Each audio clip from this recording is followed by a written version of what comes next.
180 pounds out of Brunswick, Georgia. First year with Georgia Tech after spending 2 years playing Division II ball. And he looks at one way outside for ball one. Right on time, our start here at the sunny confines.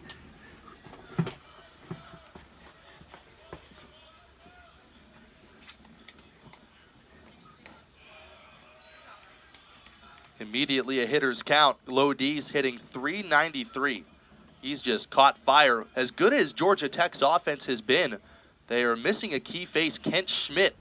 But ever since he's gone down, Low D's has stepped right up. Swing and a miss. You're talking about their ability to create their own run. Lodi's has 12 home runs, 15 doubles this season with a .863 slugging percentage. And the 2-1. Lodi's able to check his swing, and he's back in the hitter's count to start this game. Yeah, he's second on the team in walks with 22 on the season, so this is one player you do not want to get on base. He's 7 for 7 in stolen base attempts as well. Overshift on behind Volchko. And it's 3-2. Stanford's defense, the outfield from left to right, Tatum Marsh, Ethan Hott, and Brady Reynolds. Trevor Haskins, the third baseman, Timo Becerra, the shortstop, Jimmy Nadai is at second, Rentaro Sasaki is at first, and Charlie Soms catching. And the payoff. Low and away, and this game starts with a walk. That's his 23rd walk on the season. Not a great start. We mentioned the fact that he's 7 for 7 in terms of stolen bases between Lotus and Burris. They've 15 for 16 in terms of stolen bases. So the table setters are up top. And usually they get on, they score as well. A lot of it has to do with the guy coming up, Drew Burris, last year's National Freshman of the Year. And he takes one in there, 0-1. You're talking about those two at the top of the lineup, 22 home runs between the two. Arguably one of the best 1-2 punches in all of college baseball. Georgia Tech has had a very good offense for a long time, but nothing quite like this team as of late. Here's a double play ball. Becerra reaches out. Backhand flip to second, goes wide of Nadai. So that is ruled a fielder's choice and an E6. Burris reaches, and Lodi's goes first to third. So as I mentioned earlier at the top of the telecast, the one thing that you want to be able to do is play catch. Georgia State will put the ball, Georgia Tech rather, will put the ball in play. And you can see there, first miscue for Stanford so far. You have runners on the corners with no outs. And another dangerous hitter, Caleb Daniel. Only in his freshman season, but entering as a highly touted catching prospect, making his way into left field just to get his bat in the lineup. And that's a smash. Sasaki steps on first, and that, let's see. Still checking to see if he caught that on the fly. Burris doesn't know what's happening. Let's see. Just a hot shot to first. From our angle, it looked like he caught it on the fly just above the dirt. And now the umpires might discuss with each other. So I believe the umpire at first base called it an out, a catch. Barry Chambers at first base. The first base umpire called it a catch. And now they're going to take a look at the monitor as well, see exactly what happened. The explanation from home plate umpire Mike Mazza. Burris is still out at second. From our perspective, it looked as though Sasaki gloved it before it hit the ground. And now Danny Hall coming out to mull things over. We mentioned first base umpire Barry Chambers. The rest of the umpiring crew, Mike Mazza behind home plate, Chris Booker at third, and Steven Fritzoni at second. So yes, it is a line-out double play. So Burris is set down, doubled off at first, and Daniel is down on the catch. So 2 outs and Lodi's at third. Overshift on for Alex Hernandez, 9 home runs one of the best among freshmen in college baseball. And he fouls one back. You couldn't ask for anything better to get a double play in that situation there, as Sasaki was able to glove it, double a man off at first base. Now you have 2 outs, runner at third. And Stanford were likely willing to trade a run for those 2 outs, but they didn't have to there. A ball and a strike on Hernandez. Talking about Caleb Daniel, talking about Alex Hernandez. Georgia Tech has been really recruiting well over the last few years. 3 straight seasons with the top 5 recruiting classes nationally. And a lot of times there, it's pretty hard to rank preseason exactly how a team will fare. But, to see Daniel and to see Hernandez perform at such a high level is, to Georgia Tech's coaching staff, anything but surprising. 1 ball, 2 strikes. Volchko a strike away from getting out of the first. Volchko allowed 5 runs his last time out. Did not allow a walk for the first time this season. Trying to pitch around 1 to start the game here. Zom backhands to keep the man at third.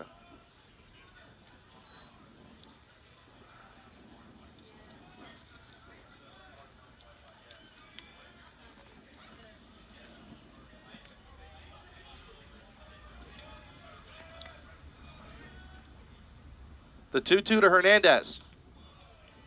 3-2. Carson Curse, who's batting up over 400, is on deck. This is the opportunity. You don't have to give in. You have the open base at first. Create the force out as well. Base hit center field. And Georgia Tech strikes first. It's 1-0. Just as I say that, base hit up the middle.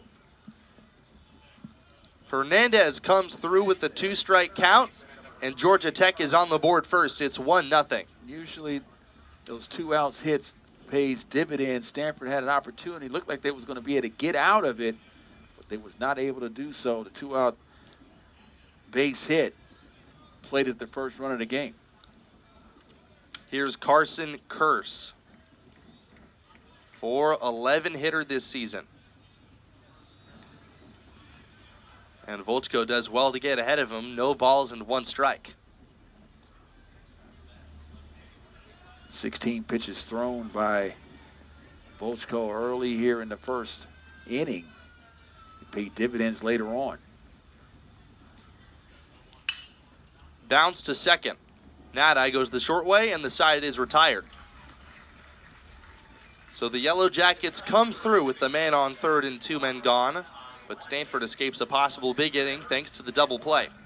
We go to the bottom of the first. We'll stay with you here. Georgia Tech 1, Stanford coming up. And we'll pause to take a quick look at Georgia Tech's defense and Stanford's offense, beginning with the Yellow Jackets. The outfield from left to right, Daniel, Burris, and Brosius.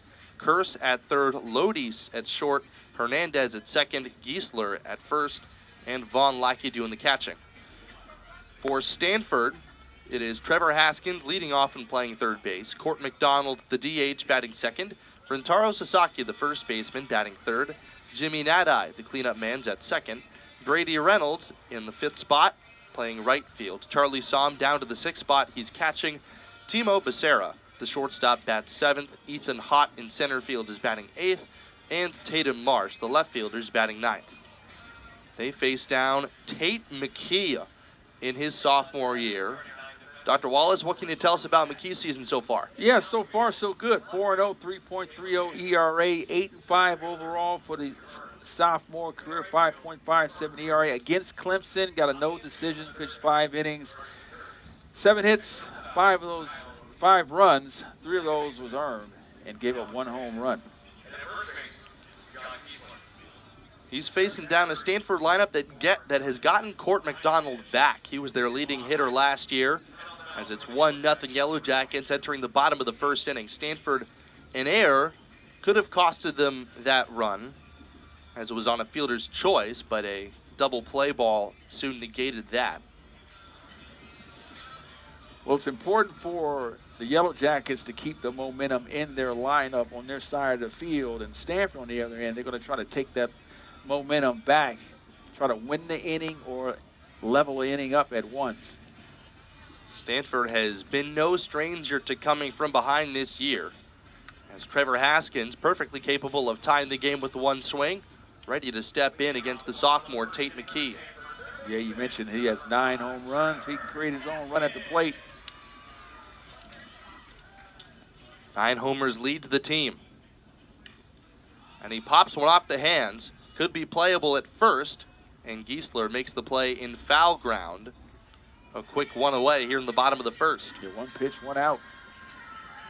Batting second, the designated hitter, number 22, Ford McDonald. And here's a face that Dave Esker is really happy to have back in the lineup. Got injured first weekend of the season, legging out a double or an infield hit. And for a while, with Stanford hitting so well, the question was, where are you going to put him when he's back? Called a strike, 0-1. And with McDonald, swinging the bat so well, that's never really a problem you imagine to have with last year's leading hitter. But a couple of injuries have paved the way for him to get back in at DH today, after playing also on Tuesday in the midweek win over Santa Clara. Stanford is trying to capitalize on their ability to win at home. They're 11-5 this season. I mentioned earlier, coming off a win the last time out. 5-7 in conference so far, 17-9 overall. As you mentioned earlier, falling out of the top 25 for the first time this season. So it's a big game for them to come back and try to get back on the winning side against the Yellow Jackets of Georgia Tech, top 25 team. Nice change up away, strike 3. Good off-speed pitch from McKee. And McDonald, who's typically a pretty tough out by way of the swinging strike. He's down, and there are 2 gone here at the bottom of the first.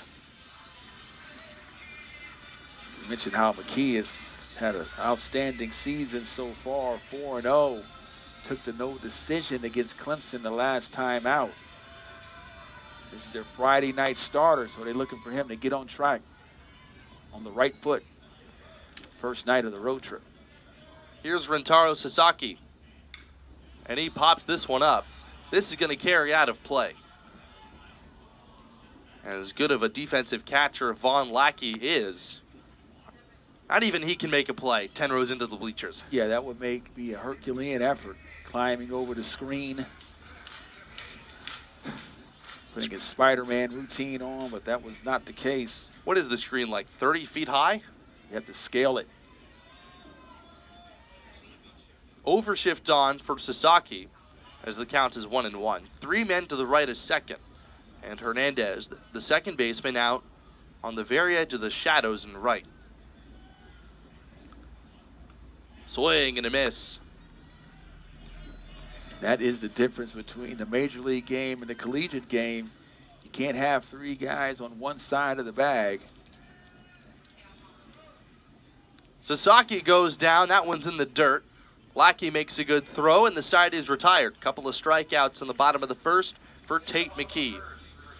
We go to the second. Georgia Tech plated one in the top of the first. Stanford scoreless. 1-0 Yellow Jackets on ACC Network Extra. Second inning, a gorgeous sunken diamond in Stanford, California. Georgia Tech with a run on a hit, a walk, and an error back in the top of the first. They send up Vaughn Lackey to start things off. 343 hitter. And he is a guy whose glove you just want to get in however you can. Strong defensive catcher, and also, when they move him to third base, their strongest defensive third baseman. Here he faces Volchko, and he looks at one down low. Volchko's fallen behind quite a few hitters here in the top of the second. Yeah, haven't been able to get the first pitch over for a strike. Was able to get through the shenanigans in the top of the first inning, giving up only 1 run. That really could have been a lot bigger. That double play, Sasaki was able to glove it, kind of thwart the big inning. The base hit scored the only run in the game so far. A hitter's count to Lackey, and he drills one out into the gap. Marsh watches. It is gone. Up over the left center field wall. Vaughn Lackey hits his 3rd home run of the season, and Georgia Tech doubles the lead with one swing. It's 2-0. You talk about one of the better teams in the ACC. We talked about the ability to create runs individually. That ball was ripped. 3 left turns for the first home run of the game. As you mentioned, that's Lackey's 4th home run, actually 3rd home run on the season. His 22nd RBI, and just like that, 2-0. Volchko still out of the windup facing Tyler Nisus. And he misses wide with his first pitch, 1-0. Volchko making his first career Friday start tonight. Started out as the Sunday guy, but with Stanford starting pitching struggles, looking to get length from just about anybody. And Volchko has been more capable than most recently. Nisus, a .277 hitter. Stands open, as you can see. And he rips that one foul. And some football players camped out on the grassy berm sort of get knocked backwards in jest. The net, of course, is still protecting them, but some friendly banter coming from that end of the stadium. A ball and 2 strikes. Nisus takes in the dirt. The ball gets almost all the way to Stanford's dugout after it kicked away from Som. So perhaps lucky there that Nisus did not swing the bat. Yeah, absolutely.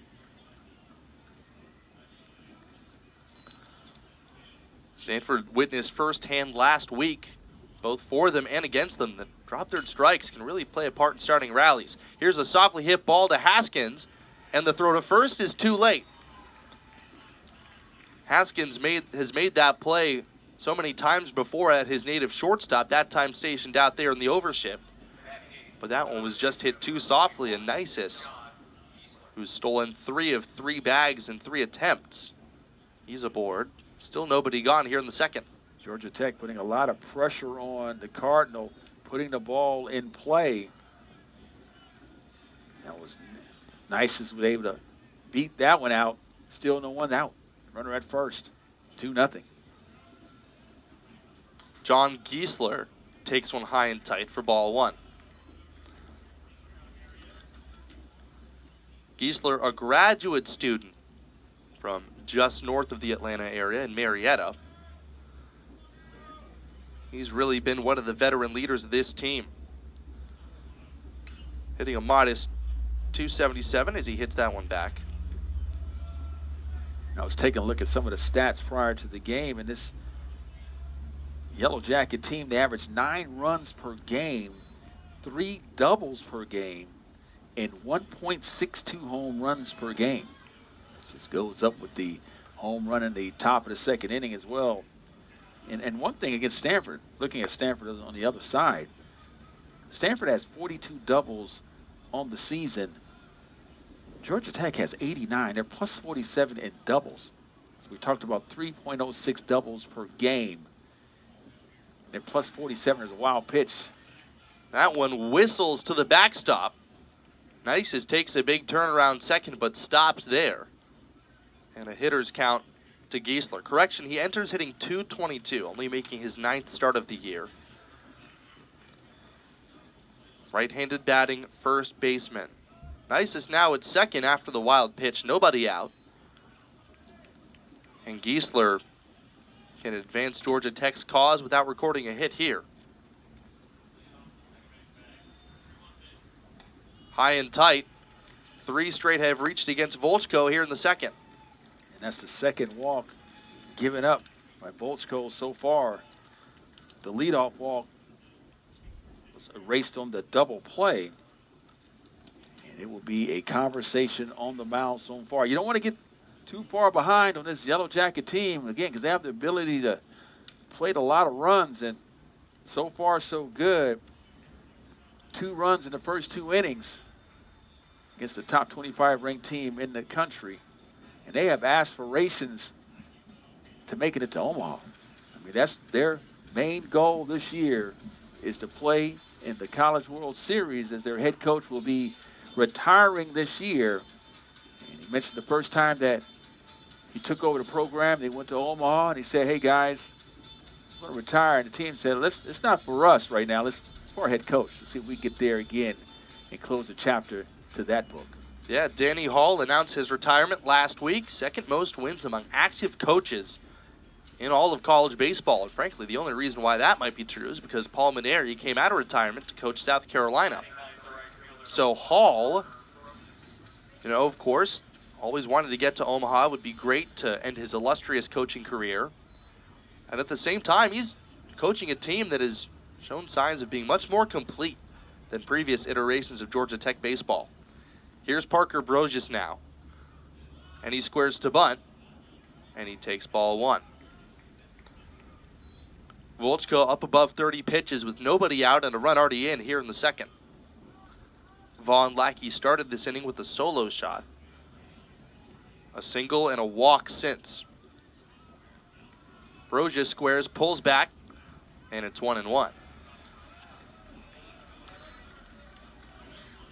So, Carson, if you just look at the stats and how they rank, you're talking about a team that's ranked number 2 in D1 and ACC in sacrifice flies. So what does that mean? When they get runners in scoring position at third, less than 2 outs, they get that run home, which puts a lot of pressure on the opposite team because they're constantly scoring.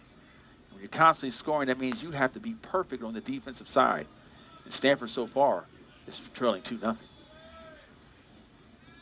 Pitching for the strikeout here. Bounced on the ground. Becerra backhands, goes to third, and that forces out the lead runner, Nisus. Excellent play by Timo Becerra on what is ruled a fielder's choice. Shortstop, number 2, Kyle Lodies. You see here, Becerra was going towards third base, so an easy play. The play is right in front of him. Threw the strike to get the first out of the inning. Now Kyle Lodies. He walked and scored the game's first run back in the first. Run across in each of the first 2 frames for Georgia Tech. Volchko, with his high-octane stuff, trying to pitch out of some more problems here in the second. That one kicks away from Somm, but not far enough for Giesler to think about it. Dr. Wallace, you were just talking about how good Georgia Tech has been at scoring those runs. No surprise to see Parker Brosius initially show bunt early in that previous plate appearance because Lodies and then Burris, some of the best extra base hitters in all of the ACC. That one's way outside, and a nice snare by Charlie Somm. Yeah, and talk about Lodies, came in with 41 consecutive games reaching first base. Now it's 42 as he walked his first time up to the plate. So that streak continues. That streak started in April 6, 2024. Hitters count pitch the leadoff Yellow Jacket. Check swing and a miss. Mike Mazza makes the call himself. And it's 2-1.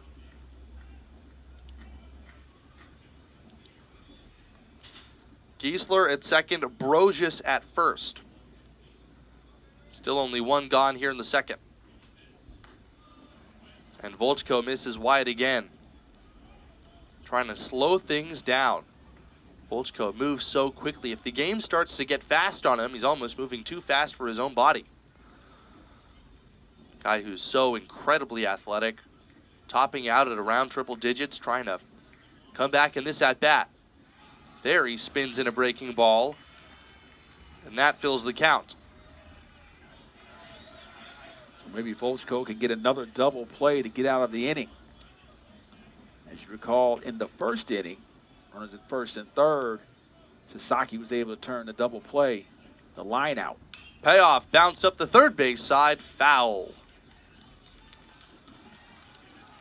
Haskins dived just wide of the bag. The runners was on the move. Giesler at second and Brosius at first.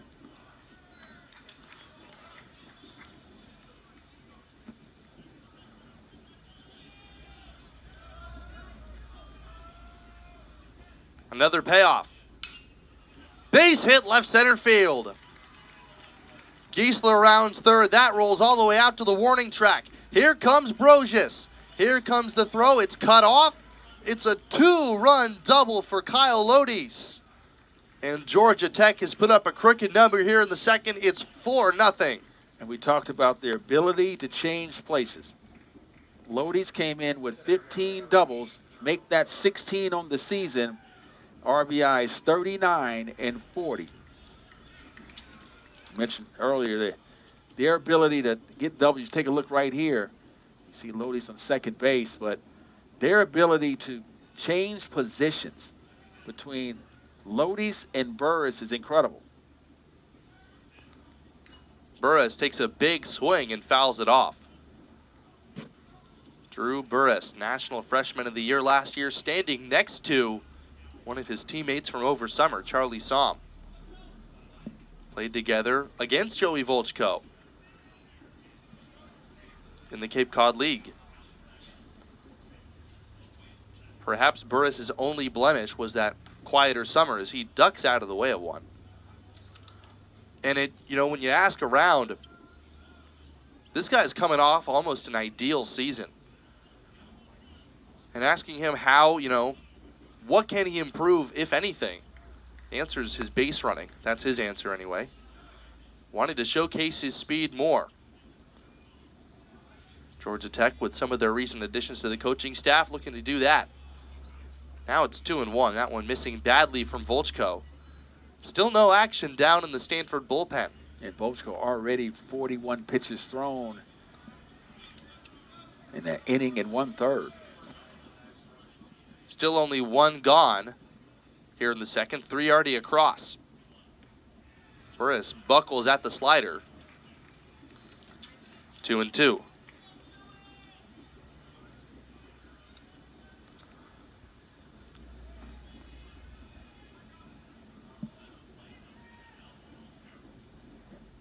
Here it comes. Oh, man.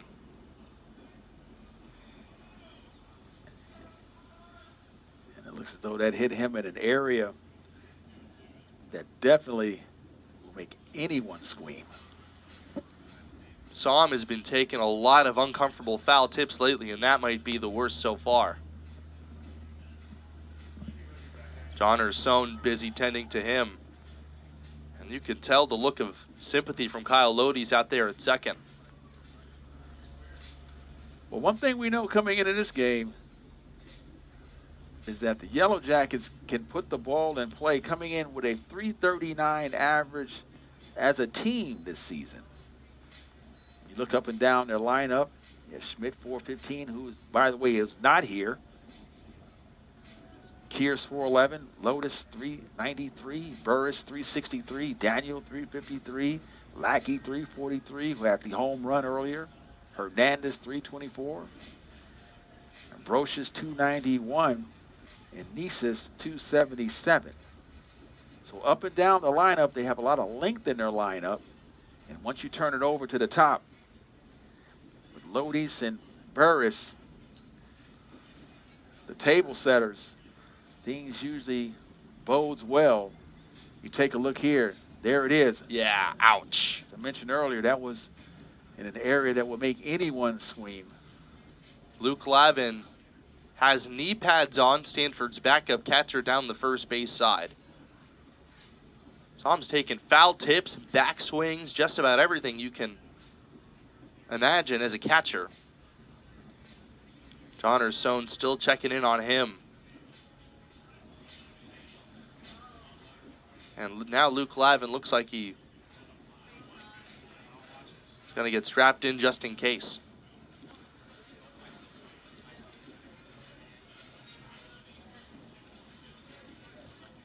So that brings a rather abrupt pause to things here in the top of the second. 3 already in for Georgia Tech, a solo home run from Lackey and a 2-run double from Lodies. Yeah, 4 runs, 4 hits, no errors. Stanford, 1 error. That was in the top of the first inning. The ground ball to Viserys, heard the backhand, and that tie was wide of the bag. And at that point, Carson, it was 1st and 3rd. And Georgia Tech looked like they were in business for the double play. At first look, thought that Stanford was going to be able to get out of it unscathed, but base hit drove in the man. Next thing you know, it was Hernandez got the base hit. Next thing you know, Yellow Jackets played it one in the top of the first and came right back with the long home run by Lackey. Put up a couple of runs as well as Lodi's doubled, driving in 2. And that's where we stand. The count remains 2-2 on Burris, as Sam is now sitting up, taking a foul tip in a tender location between the knee guards.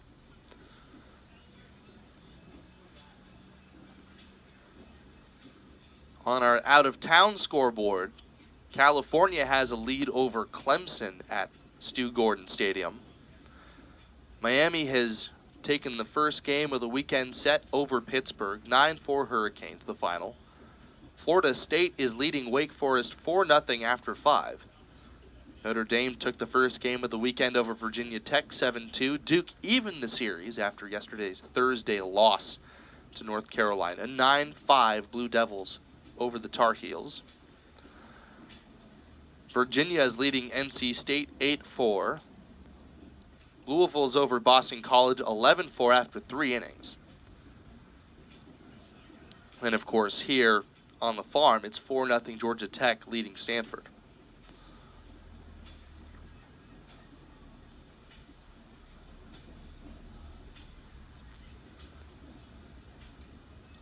So with this long intermission, wondering if Joey Volchko can keep his arm loose. It's not like he's had the chance to throw any warm-up pitches. I'm sure when they get things back in order, they'll throw some pitches to get him back activated again. But Volchko will need to take Sam out to dinner. He's able to stay in this game.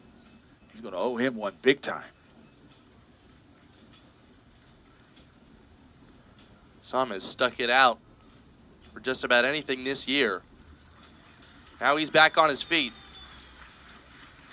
Sam's first year full-time as the starting catcher for the Cardinal. As soon as I seen that, I knew exactly what happened. And then the replay confirmed it. Yes, I think just about everybody had an idea. I think that was because the area that he went to immediately with his hand kind of showed everybody where that foul ball ricocheted off.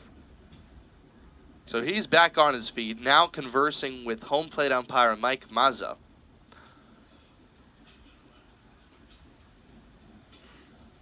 Looks like he's going to remain in this game.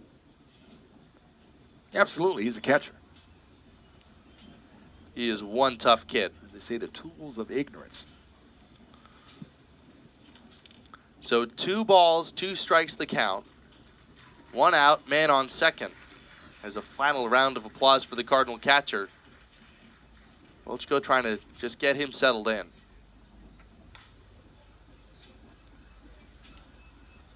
Drew Burris the hitter. Lodi's at second after the 2-run double.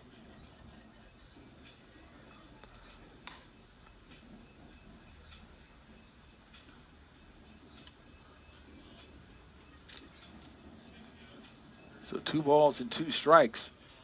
I tell you what, if it was 2-0 or 3-1, I would not be surprised if a drag bunt to see how well Sam moves. Oh, that would be just cruel. A cruel twist of fate. Burris has got the kind of speed, or rather got the kind of power, where it's almost anything sacrificing that in any capacity is a disservice. 2-2 the count. Volchko deals. That one's chopped into the Georgia Tech dugout.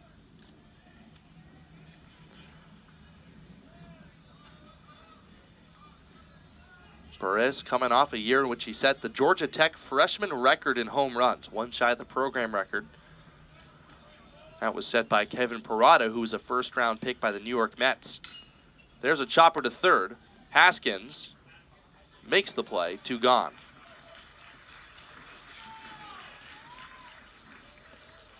Lodis remains at second. And now here's Caleb Daniel. Fielder number 6, Caleb Daniel smoked one right at Rentaro Sasaki. And that was the reason why Georgia Tech couldn't get more than 1 in that first inning. They have 3 here in the second.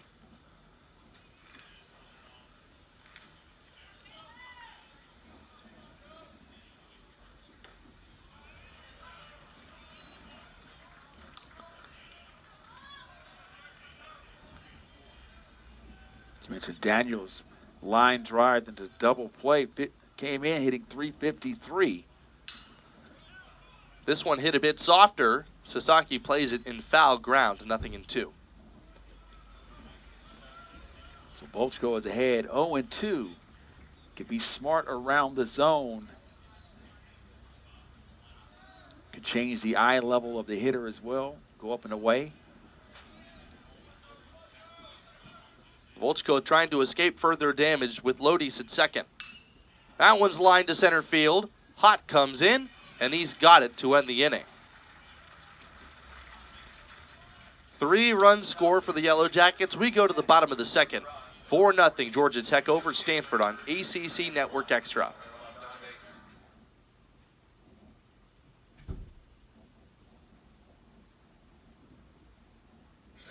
number 6, Jimmy Netta. Georgia Tech up 4-0 as we begin the bottom of the second. Jimmy Nadai starts things off against Tate McKee after the right-hander threw a 1-2-3 first. Important for Yellow Jackets to keep the momentum, what they call a shutdown inning here. Try to keep that momentum in the dugout. However, Stanford will try to claw back and chip away at this lead with Natai leading off. Nadai coming off the strongest weekend of anybody last weekend against Virginia. 7 for 13 with a pair of homers. Really coming alive in the way of power hitting this year. 1 ball and 1 strike. 7 home runs, 2 shy of the team lead. 371 on base percentage. His power translated primarily to a lot of doubles last year. This year, carrying over the wall. Here he's ahead in the count against McKee. 2 balls and 1 strike.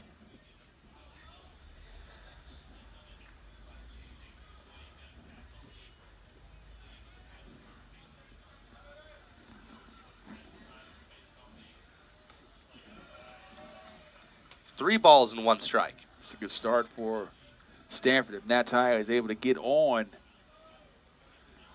Try to play some station-to-station baseball just to plate one, get the confidence back into their dugout. That one's ripped, and that forces third base umpire Chris Booker to go tumbling out of the way.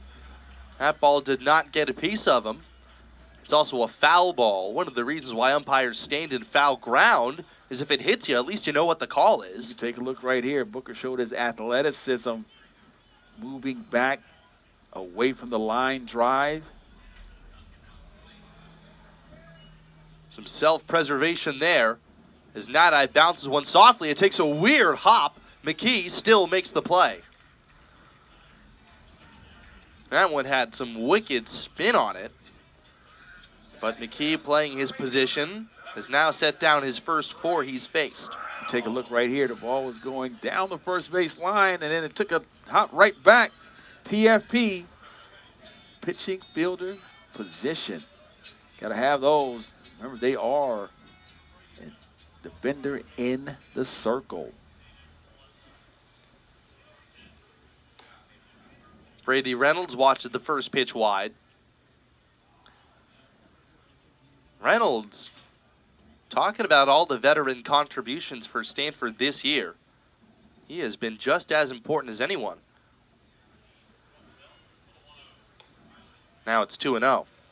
I tell you what, Carson, oftentimes pitchers do a disservice to themselves because they're not able to be that fifth defender in the infield. So oftentimes you see a lot of ground balls.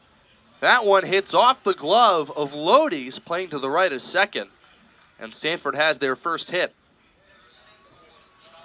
Reynolds aboard with the single. And now here's Charlie Somm. Digging in business as usual. Reynolds there with the hard ground ball into the shift. Yeah, Reynolds 26 games played, 26 games started on the season. His 34th hit on the season as well. So maybe this could be the start for the Cardinals. But Tate McKee says, not tonight. We'll see. Somm pulls one foul past third base coach Steve Rodriguez. Somm digging back in, business as usual. Got drilled by a foul tip, and really not a place anyone wants to get hit just a half inning ago. But digging in, Reynolds at first, one man gone. Stanford trying to answer for the 3 spot in the top of the second. Somm a modest .250 hitter. After a hot start to his season, 4 home runs, and it feels like some of his swings have come in the most important spots.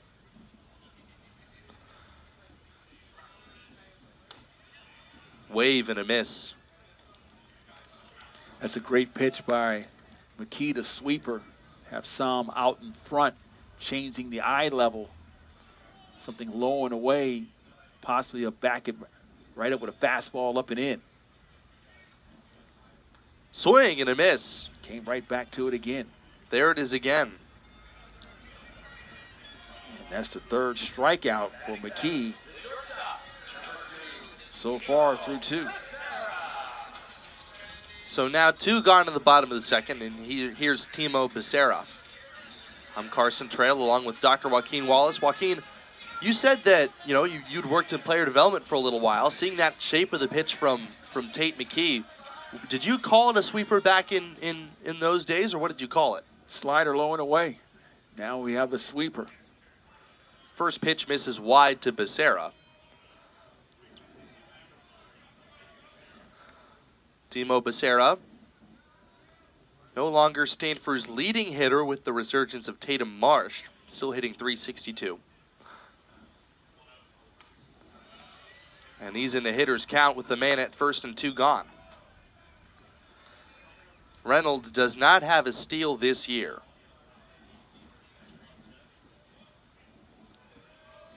McKee facing Becerra right on right.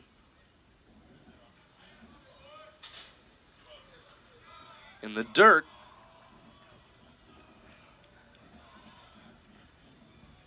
just trying to keep the line moving.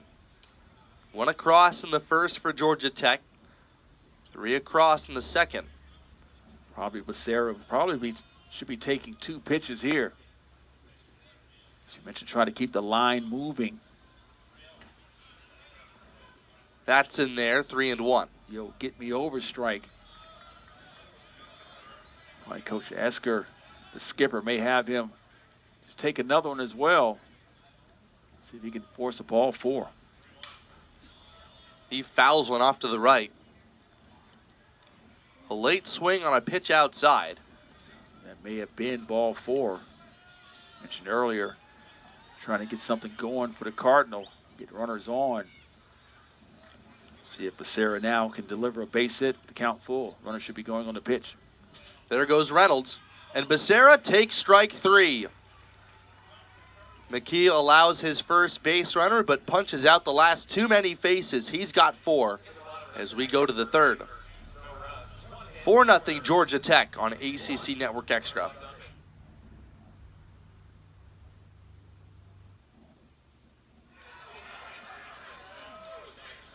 Alex Hernandez, the cleanup hitter, leads things off in the top of the 3rd against Joey Volchko. It's been a long couple of innings for Stanford's right-hander, as he misses down and away, and that's exactly why, falling behind a lot of Georgia Tech hitters. Yeah, not able to get on top early. And as you recall, Hernandez had the base hit, drove in the first run of the game. That misses down. And a hitter's count to a freshman, one of the best in the country. .324 average entering today. 9 home runs, 39 driven in. And he's a guy who entered as a two-way player as well, but with Ken Schmidt going down, prioritizing his bat. Not lifting the bat off his shoulders there. 2 balls and a strike. So far, Volchko has over 53 pitches at the top of the third inning. That one with some bite at the bottom of the zone gets him to foul it off. So now you're looking at how long can he go before Stanford bullpen comes into play. See some movement down in terms of stretching down the right field line. The 2-2. Hernandez lofts one down the right field line toward the bullpen. And that lands foul. Count holds 2 balls and 2 strikes. Yeah, Carson, before we came on, you mentioned that Stanford had 9 innings pitched by their bullpen. Yeah, Last time out. Yeah, the bullpen's been carrying a lot of the innings that the starting pitching has not picked up. Swing and a miss. Volchko picks up his first strikeout, and there's 1 gone here in the third. The slider low and away. You can take a look right here. Great pitch. Actually, there's a fastball on the black. Changed the eye level. First strikeout, Hernandez. 1 for 2. Here's Carson Kearse now.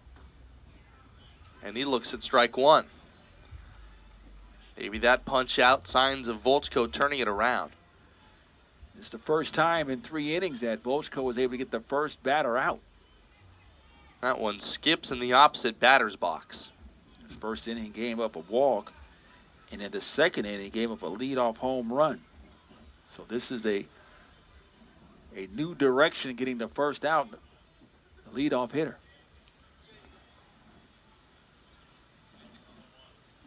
That one skips in. Stanford, as a team, they've been so much more effective at limiting runs when the leadoff hitter is kept off base. Just looking at their series against Virginia and against California, they got swept in each of those series. Trying to straighten things out here, and it all depends on getting that first guy out. That one just misses, and it's 3-1.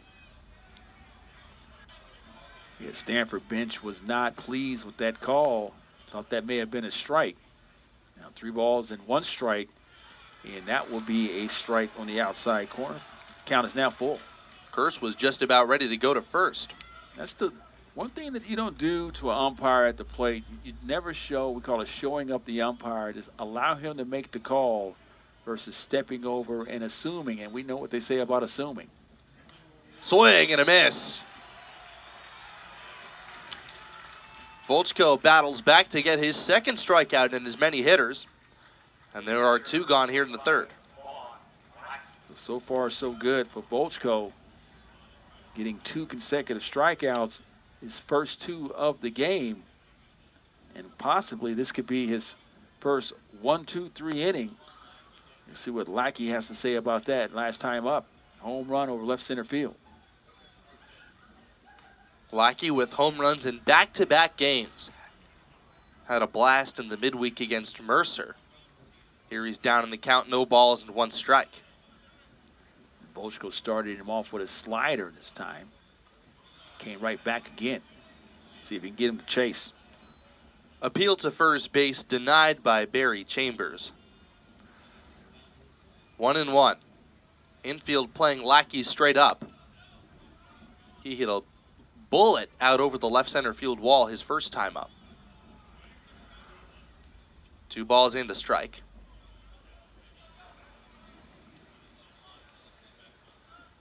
Lackey showing off the power tool past couple of games, but it's really his arm that's made him so valuable to this team. That time using his eye, it's 3-1. Yeah, he mentioned his versatility as well. Can play third base as well as behind the plate.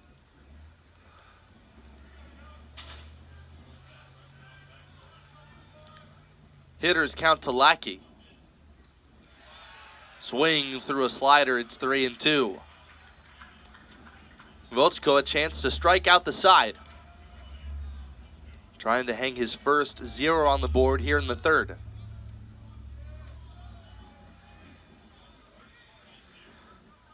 The payoff to Lackey. Hits sharply to short. Becerra throws him out, side retired.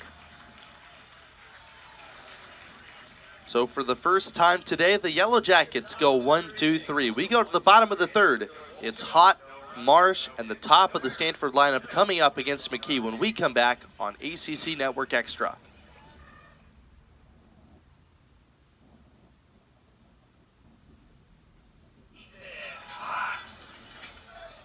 8, 9, and 1 hitters to start things off for the Stanford Cardinal, taking on the number 25 Georgia Tech Yellow Jackets, Ethan Hott.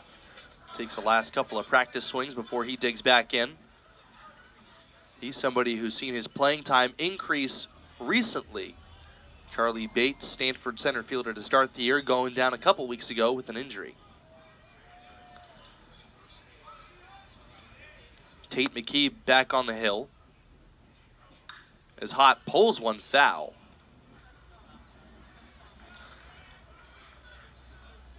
McKee entering this third inning just under the prescribed 30 pitches. Chris Booker down at third had to evade another one there. Line drive almost took his head off in foul ground a couple innings ago. Hott pulls another one, and it short hops Curse into left field. That was one of those nasty topspin liners, and Hott is aboard to start inning number 3. It's a great start for Stanford. It's the first time they got their leadoff hitter on. See if they can turn that into some action. That was a nice line drive. Third baseman backhanded, as you mentioned, short hop. Not able to come up with it. Ethan Hott, some speed to start off the inning, and here's Tatum Marsh. Ball one inside. Marsh batting 9th with his high school teammate Trevor Haskins to follow. They both went to Valley Christian down in the South Bay in San Jose. And Haskins, with his power, has been the engine of the offense. But Marsh, the team's leading hitter, has been the spark plug. Snap throw from Lackey, and Hott dives back in. Here's Sam showing his arm. I'm sorry, not Sam. Catcher for Georgia Tech showing his arm. Lackey throwing down to first base. Yeah, Lackey is not an arm you want to test. Base hit left field. Hott takes the turn. He's heading for third. The throw from Daniel is off the glove of Lodis, and it remains on the infield. So Stanford now is in business. Runners on the corners, no outs. Back to the top of the lineup. Trevor Haskins will step in. He's leading the team with home runs with 9. 27 RBIs with the ideal opportunity. We talked about the ability of Georgia Tech to get that runner home from third with less than 2 outs and the sacrifice fly. Stanford now has an opportunity at worst case to plate the runner at third. To kind of climb back in this game. Matt Taylor, the pitching coach, is out for a visit. Georgia Tech convening on the mound. Stanford could make this a close game again with one swing of the bat. And Haskins, as you mentioned, Dr. Wallace, the key man up there to make that happen. Yeah, anytime you can get your best hitter at the plate in a run-scoring situation, the worst-case scenario you're thinking about, I'm sure Coach Asker and his staff is thinking about a sacrifice fly, at least plates us 1. And this is what you go over a lot in pregame hitting. Runner at third, less than 2 outs. You're thinking up the middle, not trying to pull the baseball, find your pitch in the zone. You can drive. An off-balance swing there, nothing at 1. And ideally, that's not the swing you want to have in that situation. You want to be sure the pitch you're going to get, fastball, dead red, anything outside of that, just take it. Here's the 0-1. Another breaking ball.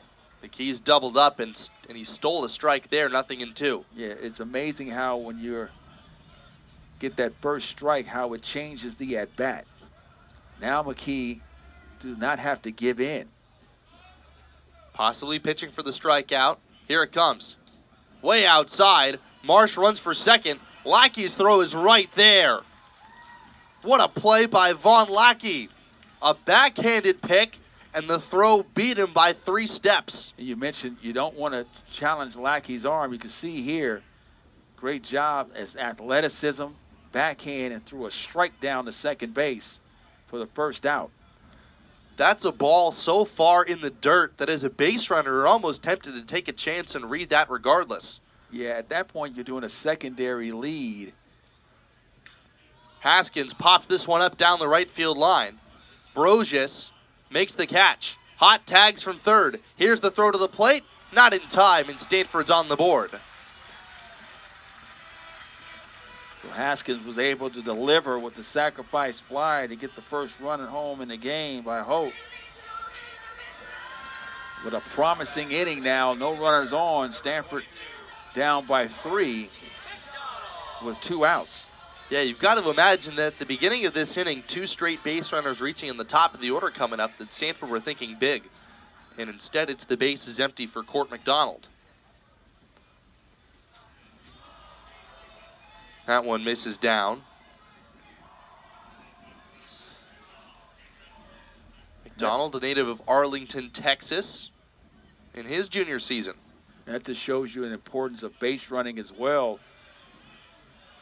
It's the little things within a game that sometimes you take for granted.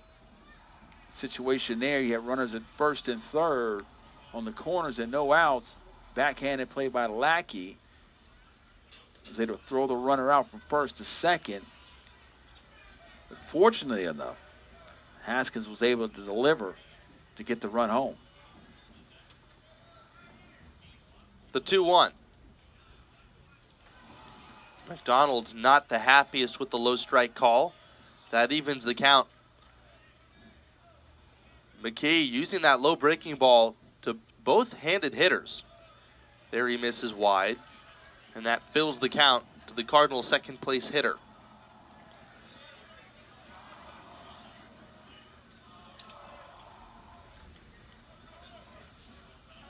Shadows now completely covering Sunken Diamond. And McKee misses wide. So Stanford's leading base stealer from last season is aboard with 2 gone here in the third. And that's the first walk given up by McKee.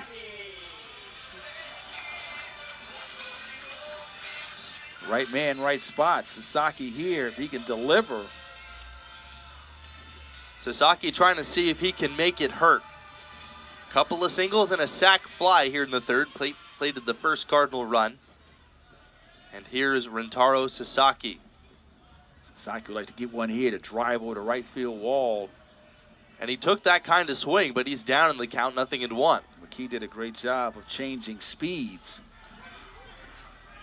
knowing that Sasaki would like to get on top of one early. Was out in front. In the dirt. Sasaki hit his 4 home runs in a span of 3 games. First 2 of his collegiate career and a run rule victory over Duke. But he hasn't hit one since the middle of the series against Cal. Down and away. And you know what happened, Carson? They get some tape now. Look at some stats. Look where his swing is at, his swing pattern.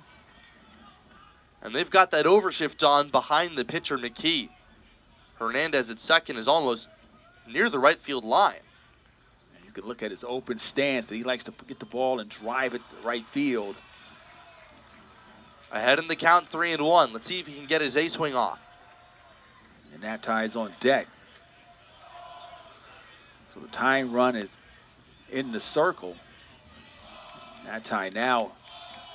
I hope we get a chance here. 3-1 is hit high in the air to center. It's in the park. Burris watching it up into the wind. He makes the catch, and the side is retired. Sasaki just misses one, and Stanford settles for just the 1 run. We go to the 4th. When we're back, Dr. Joaquin Wallace will take the play-by-play. Georgia Tech 4, Stanford 1 on ACC Network Extra.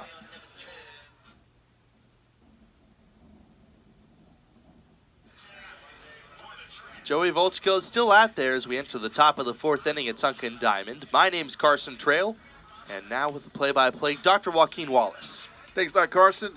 Stanford trailing 4-1. All of the action for the Jackets was in the first couple innings. They had one in the first, a crooked number 3 in the second inning. Stanford got their first run of the game in the bottom of the 3rd inning. It will be 7, 8, and 9 for the Yellow Jackets. That's Nieces, Geisler, and Brochus. Nieces so far, first time up. Base hit, 1 for 1. First pitch in the dirt, 1-0.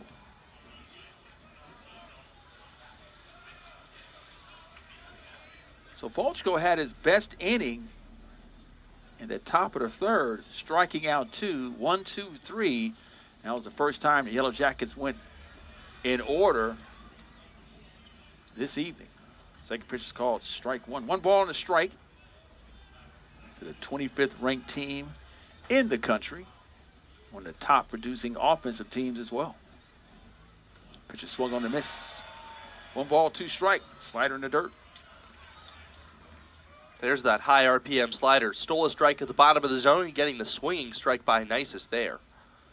71 pitches thrown by Volchko, so I don't know how many more innings he will be out there. He can have another 1, 2, 3 inning. That would bode well, and he starts it off with another strikeout, and that's his 3rd strikeout in the last 4 batters for Georgia Tech. Take a look right here. Like a 2-seamer down. And it looks like he has found his rhythm so far as Geisler will step in.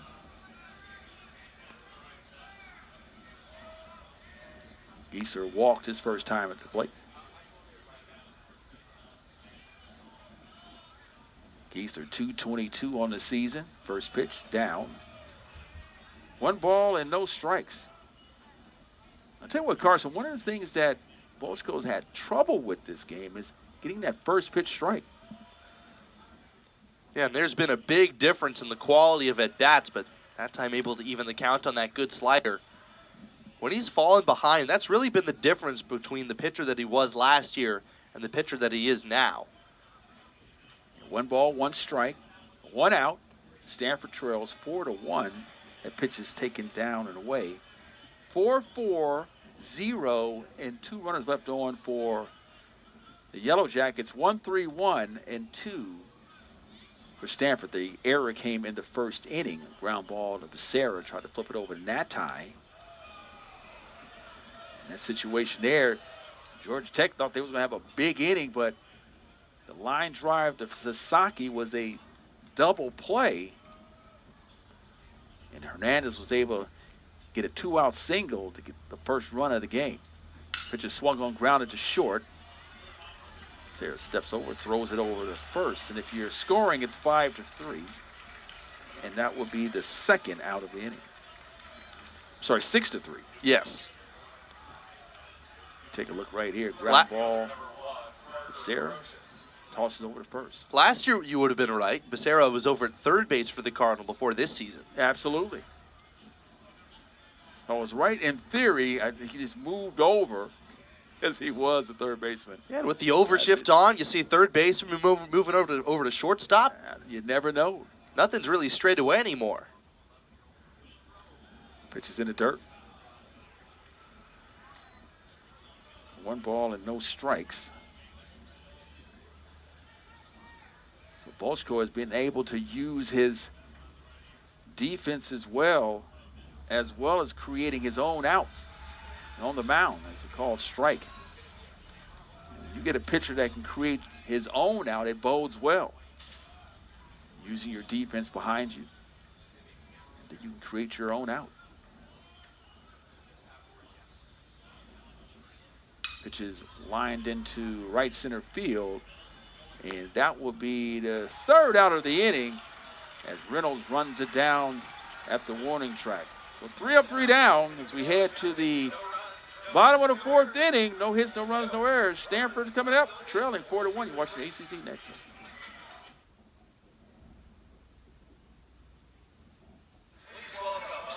Welcome back. Friday night, A little ACC baseball as Georgia Tech, first time coming out to Stanford, first time playing Stanford on the West Coast. They talked to their SID and a couple of players, first time they ever had a plane trip over 2 hours. Came in last night, excited, got some rest, got on the field. They're up 4-1, 4, 5, and 6 for Cardinal, Natai, Reynolds, and Som. First pitch called strike one. And credit to McKee for continuing to fill up the zone. He's had that 4-run cushion, which has since become a 3-run cushion. Stanford trying to cut into that. Which is fouled back to the screen. It's hard to do when you're behind in counts. If you're Stanford, you feel pretty good about your prospect of getting back into the game with the guys coming up. But Nadai down in the count, nothing in 2. Yeah, absolutely, Carson. Pitch is outside. You know, Natai, he takes a pitch, he kind of kicks that right foot out there. The routine that he does. 1 ball and 2 strikes. Pitch is, see the right foot, how he kicks it out there again. Yeah, Nadai's used that to really tap into his power. Stanford's player development staff have really brought on along of these power hitters. Pitch is down. Count now is full. 3 balls and 2 strikes. Natai, the 4th hitter. 324 average. Looking for his first home run on the season. Pitch is taken for a ball. So ball 4, and Natai gets on. So Stanford, 2 consecutive innings, they got their leadoff hitter on. And the last time they was able to score on a sacrifice fly by Haskins. And Reynolds will step in, who made the running catch to end the inning. He has a chance here. Reynolds 362 on the season. Pitches slider down. 0-1. Actually 1-0. Reynolds, a very discerning eye up there. Really focused on the pitch he wants to drive. And when he's got him, he has not missed.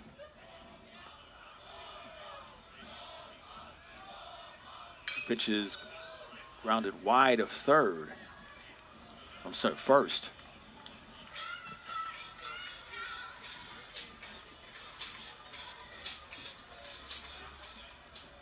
One ball and 2 strikes. You have 3 infielders on the right side for Reynolds. The lone infielder. On the left side, line drive down the right field line, and that will fall as Reynolds will take the wide turn, as Natai will head all the way to third, and Stanford is in business again. Runners on the corners with no outs. And I tell you what, that took a heck of a play by Parker Brosius to track that one down before it hopped up against the wall. If that gets down near the 335-foot marker, not only does that allow Reynolds to advance to scoring position, but it likely scores Jimmy Nadai. I would agree. So Stanford is in business. Runners on the corners, no outs. Tying run coming to the plate, and Charlie Som.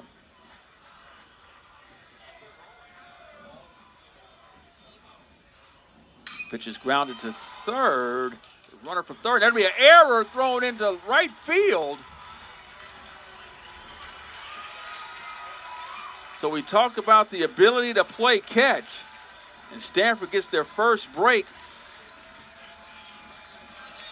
Runners on the corners again. And Natai will score. Reynolds will head to third. And Som will head to first on the error, the E5. So 1 error, that's the first error for the Yellow Jackets. Stanford finds himself in the game, trailing by 2 with the tying, with the go-ahead run at the plate. Yeah, and all of a sudden, this inning becomes how can you make that error hurt? Just a bouncing ball to the left side and an off-balance throw away from the bag. All of a sudden, Becerra driving another run without recording a hit, or you can keep the line moving. Your curse would have been better served. The bunt down the first base line. His curse was off balance. You always say just get the sure out in that situation there. The ball just kind of took off. Stanford is in business. Yeah, you can tell where Curse was coming from, his momentum carrying him toward second, but the man covering the bag was playing so far away in the shift. Pitch is grounded in the 5-6 hole. That'll be a base hit. And that'll score another one. As Reynolds he'll score. As they say, a little bingo. Stanford now has runners at first and second, and still no outs. And just a seeing eye ground ball there. Becerra's got power, not the hardest hit ball of his career, but it did more than enough. Stanford a 2-spot so far in the fourth, and they have a chance to tie it. So this inning, McKee has come off the rails. Stanford again was able to get the leadoff hitter on, and has paid dividends so far. As Houghton will step in. He shows bunt as well. If you get a good look at the Jumbotron, Ethan Hott's nickname, Hottie, is spelled out instead of his full name. Players Weekend here on the farm. Yeah, Hott puts it down. Grace bunt in first. Nice job getting the runners up. Nice sacrifice. So Hott gave himself up for the team, moved the runners up. Stanford now has runners at second and third. And one out. And their leading hitter coming up, Tatum Marsh. He singled back in the second. And we talked about the ability of the Yellow Jackets to get the runners home in terms of sacrifice flies, number 2 in the country. Stanford now has a chance, less than 2 outs, to level this game at 4. And right now, Danny Hall is out discussing things with home plate umpire Mike Mazza. And I believe the inquiry, if I had to speculate, is did Ethan Hott interfere with Lackey's throwing lane? He was coming right up the line, and if you take a look, I don't know if we'll show a replay, but that throw kind of took Giesler between the first base bag and that green safety bag up the line. So you can see now the umpires converging. The outcome of the play was that Hott was out at first. And now they're going to officially take a review. Now, Dave Esker coming out from the first base dugout. How exactly does that change the result of the play based off of whether Hott is called out due to interference or if he's just forced out on the putout? Well, I was suspicion if it's interference, the runners will go back to first and second. The out will be registered. We'll take a look here. But all of this has been done with 2 hits in the inning, an error. And as they say, walks always comes back to haunt you. And that tie walked. He came around the score. And again, as I mentioned earlier, you take a look right here. There's the bunt right out in front. You can see Hott on the inside of the grass. There's a little step toward the middle of the infield. Now, here it is from a different angle. So in this situation here, they want to see if they need to make an attempt to get back in the running lane, the baseline. And he was running inside the baseline, so this may go in favor of Georgia Tech. Let's see. The call on the field was that there was no interference on the throw. And now let's see. Chris Booker and home plate umpire Mike, or rather, has it behind home plate. Let's see.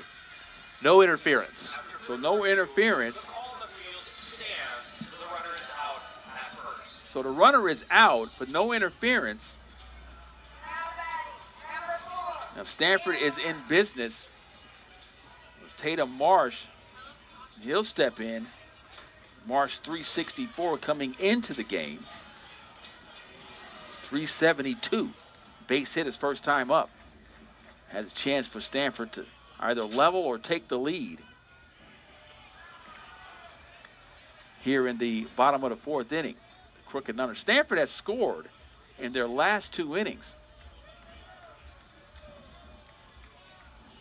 Pitch is fouled down the right field line.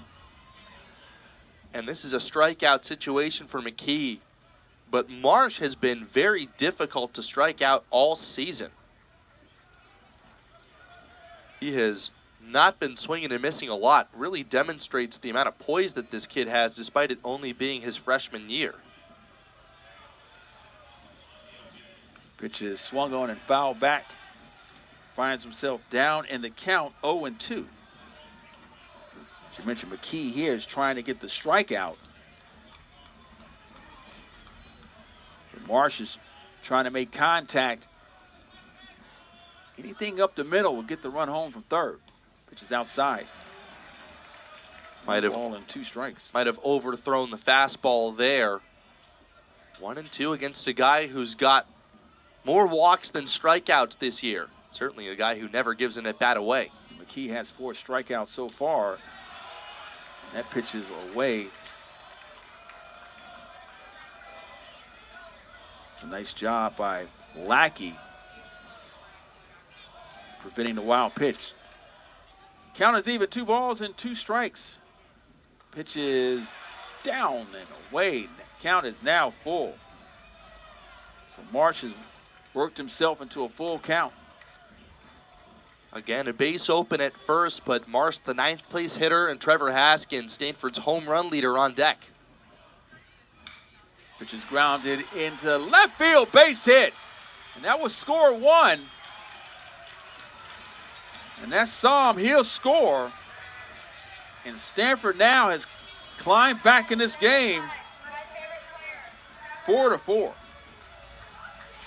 And a great job by Marsh again, just putting it in play. Good things will happen.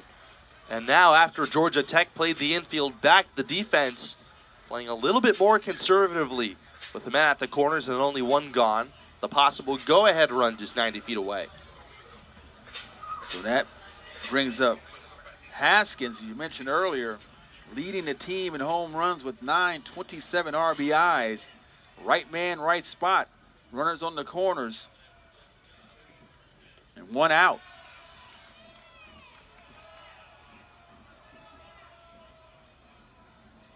So you have to tip your hat to the Cardinal, hanging in there, put their crooked number up as well. And still, just 1 out. Pitch is swung on and missed.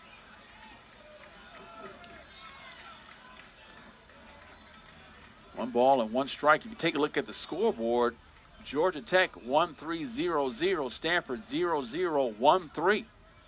So both teams have had a crooked number of 3 in an inning. Pitch is lined in the right field. Brocious goes back. He'll make the catch. That's another sacrifice fly, and just like that, that's Haskins' second sacrifice fly, 2nd RBI, and Stanford now has the lead. Yeah, Great really job of hitting. Yeah, really good piece of opposite field contact from Haskins. Roge is back onto the warning track at the very last second, threw his shoulders open to make the catch. That's one where you're playing in unfamiliar confines. Georgia Tech paying their first ever visit to Stanford. That's a play that at times can make you a little nervous as somebody in a new outfield. That's why it's so important when you come out and go through your walkthroughs and just go through your batting practice to get on the field, to kind of look at the warning tracks to get a feel for the field as well. Stanford, with 4 runs, finds himself ahead 5-4 with 1 out, actually 2 outs in the bottom of the 4th inning. Count as 1 ball and 1 strike to McDonald. McDonald's 0 for 1, struck out the 1st inning, walked in the 3rd. Runner takes off. Throw down to second, and he will be out at second base. As Lackey again shows off that arm. And that will be the 3rd out of the inning, but not before Stanford plates 4. We'll take a 5-4 lead as we head to the top of the 5th inning. All right, let's hear it.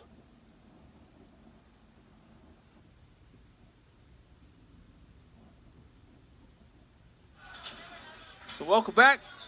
Top of the 5th inning. Stanford now finds himself with a 1-run lead after plating 4 in the bottom of the 4th inning. 1, 2, and 3 for the Yellow Jackets. Lotus leading off. First pitch swinging, base hit left field. There has not been a hotter hitter in the ACC than Kyle Lodis, except maybe for his cousin Alex Lodis. Runs in the family. Number 8, Drew Burris. Just a rocket off his bat. So Georgia- Lodis with the base hit. Burris will step in. As we mentioned, those two at the top of the order are a formidable pair.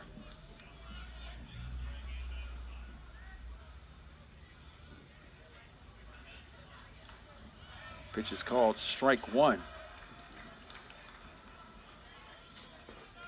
So Volchko has an opportunity here. He's able to get out of this inning to possibly qualify for the win. Pitches away. 1 ball and 1 strike.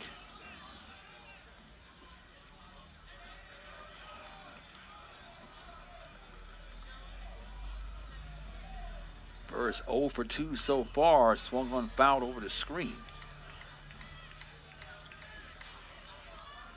On deck is Daniel, who's 0 for 2 as well. Despite it all, Volchko has done a pretty good job. Carson, he's still in the game. He's dealing right now. In a couple of innings, efficient innings. Yeah, Volchko's really provided Stanford with comparatively more length. They haven't had somebody go with a quality start since the middle of March. Volchko, the most recent one to throw 6 full innings, and that was against Virginia this past weekend. His 3rd and 4th innings, 1, 2, 3. Just fouled off again. And that was after a shaky start. We talked about his first 2 innings, gave up 4 runs, and pretty much has settled down since then. Now he's in line for a potential win.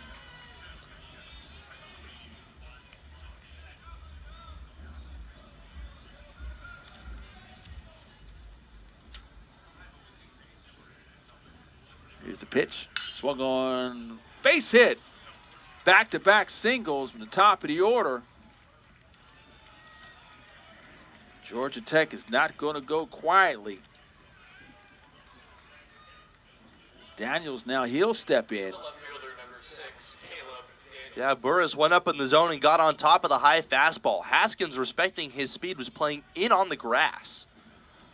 And that possibly robbed him of a chance at a diving play. Really quick reactions there from Stanford's third baseman. That one just hit too hard. Daniels with 3 home runs on the season came into the game, 353. Pitches swung on wide of first. 0-1. Pleasant evening here on the farm. Windy as the game started, but the flags are not moving at all. Nice Friday night baseball here at Klein Field, Sunken Diamond. Pitch is fouled. 0-2. When I played here, it was called Sunken Diamond. I still think of it as Sunken Diamond. The ball's at 2 strikes. Stanford with a 1-run lead, top of the 5th inning.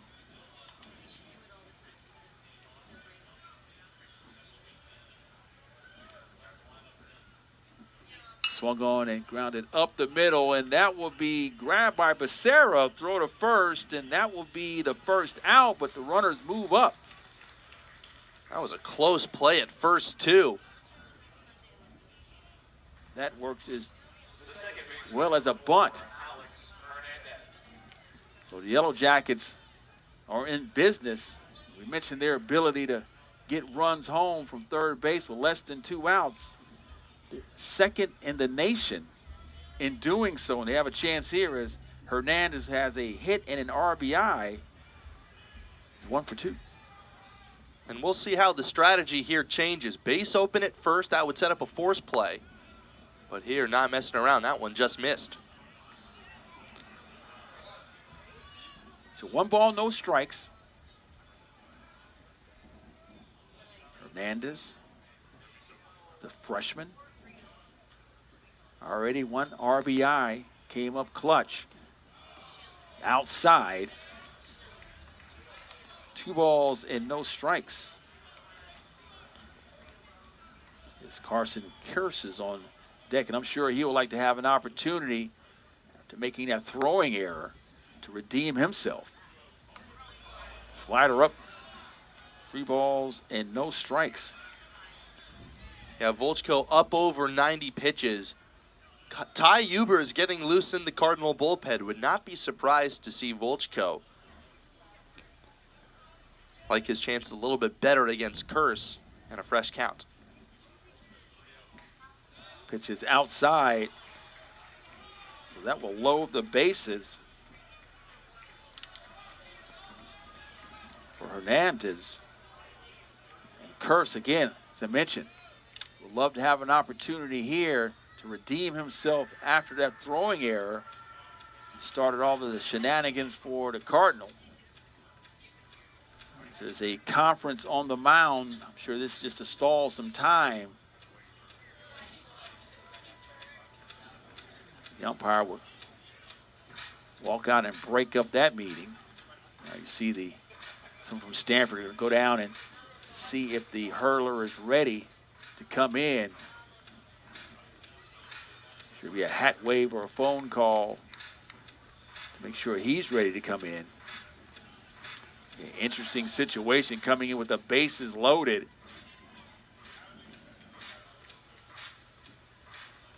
Yeah, huge scenario, but Joey Volchko with outstanding stuff really has been in and around the zone. His 3rd walk today, not his best outing in the way of control, and yes, now Thomas Eager comes out from the first base dugout. Volchko's not too happy about that. And it looks as though this will be the end of the evening for Volchko. And there is the call down to the bullpen. We'll take a break as well. We'll tell you who's coming in for Stanford, as Stanford with a 5-4 lead at the top of the 5th inning.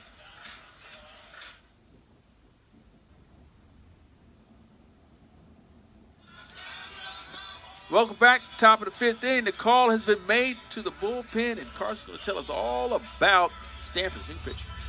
So Ty Huber's the right-hander coming in. He's been one of a handful high-leverage arms for the Cardinal.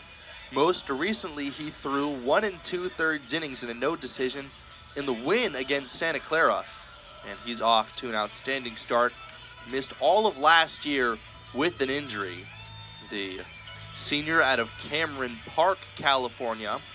So far in 2025, he has a .225 earned run average, even after a bumpy outing against Virginia. 20 innings pitched, a .169 batting average again. So if you want to get outs, call this guy, and that's exactly what Stanford hoped for here. Well, he has a tall order right now, as Volchko is responsible for all the runners on the bag so far, bases loaded, and Carson Kearse has an opportunity here to make amends for that throwing error. That bottom of the 4th inning with the bases loaded. First pitch inside called strike 1. So a tough situation for Ty Huber to come in. The bases loaded, but as you mentioned that if you want someone to come in and throw strikes, Uber is the man, the senior, to make it happen. Pitch is swung on a miss. Slider. Curse out in front.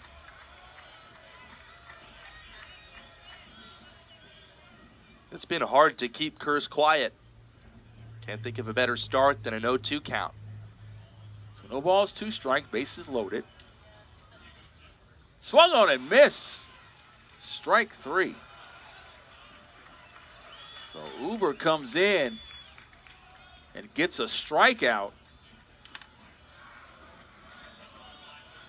Stanford now has an opportunity for a little 6-4-3 to get a double play.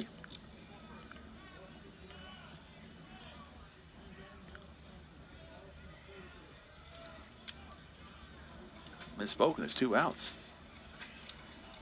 So Stanford has a chance for a force out to get out of this inning. And right there you saw associate head coach James Ramsey talking to Vaughn Lackey. He's taken arguably the best swing of the game so far for Georgia Tech. Obviously Kyle Lodi's with the 2-run double, but Lackey got the second inning started with the homer. Pitch in the dirt. Wild pitch. And that will plate the runner home. And that will tie the contest. So a wild pitch. And Lodi scores. Sam was not able to knock it down, keep it in front.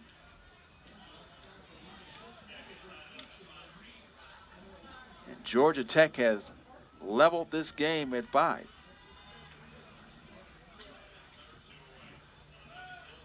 So 2 outs, runners at second and third now.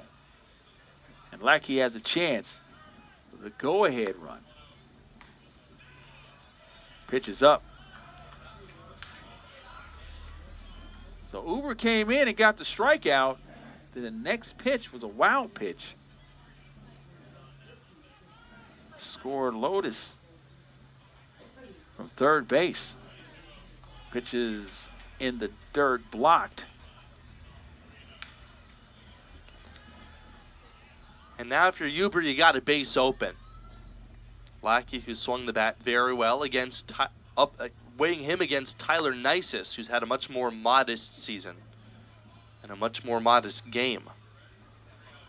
Pitches in the dirt again, and I'm thinking that's what they was thinking as well. Might as well try to go with Nisus.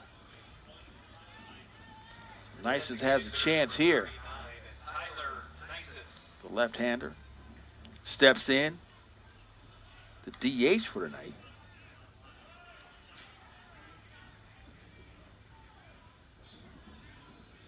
Sophomore started the game at 277.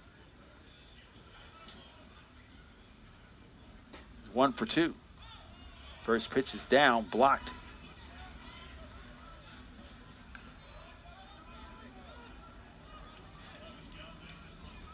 One ball, no strikes. Bases are now loaded again with 2 outs. Yellow Jackets and Cardinal tied at 5. Pitch is lined into right center field. That'll be a base hit. That will score 2. Burris and Hernandez and Lackey get the stop sign. And a double by Nisus.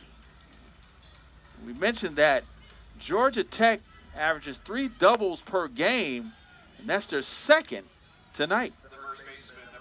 There's that big swing of the bat that's been so typical for the Yellow Jackets this season. Nice is coming through. Giesler coming up, a chance to really put this game further out of reach. So 7-5. The Jackets.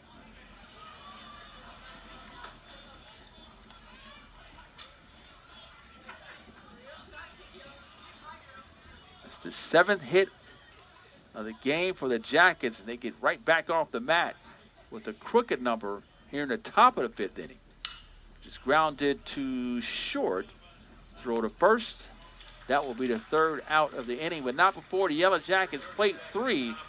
As they'll take a 7-5 lead. Stanford will try to get those runs back in the bottom half of the 5th inning. We'll be right back with the bottom half of the 5th.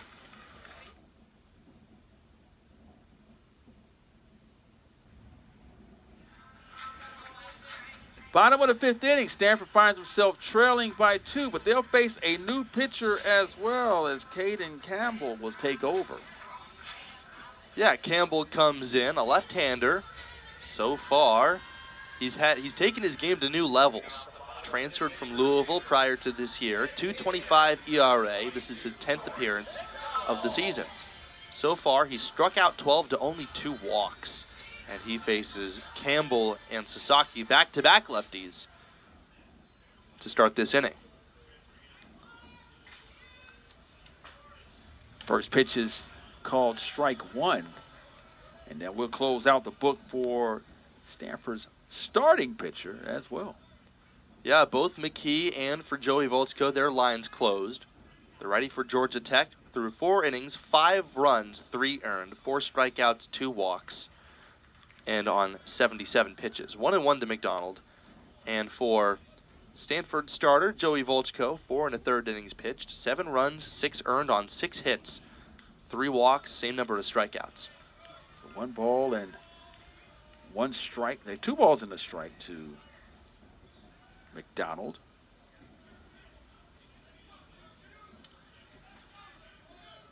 The DH getting the opportunity to get back in the lineup. Head in the count. 3 balls and 1 strike. Yeah, McDonald back in the lineup as of Tuesday after he got hurt very early in the year.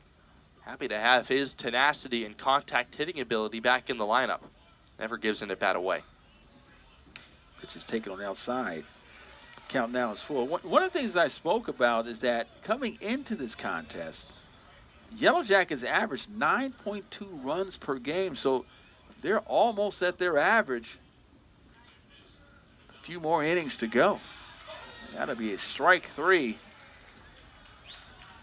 Looking, and that's the 2nd strikeout for McDonald. That one right on the black. So Sasaki will step in. 0 for 2 so far. Struck out his first time to plate. Flew out to center field. A booming fly ball to center field. Burris was able to track it down right in his tracks.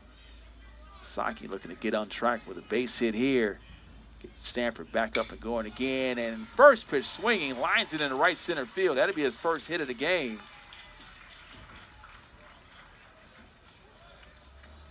Like that was a slider that's kind of hung over the plate. Nice job by Sasaki getting his hands through. Yeah, just a line drive. That was the shortstop, Lodi's, playing to the right of the second base bag. Shift doesn't hurt you as a hitter if you just hit it over the shift. You gotta hit them where they ain't. Natai a step in. Natai 0 for 1, 324. Runner at first. Tying run at the plate.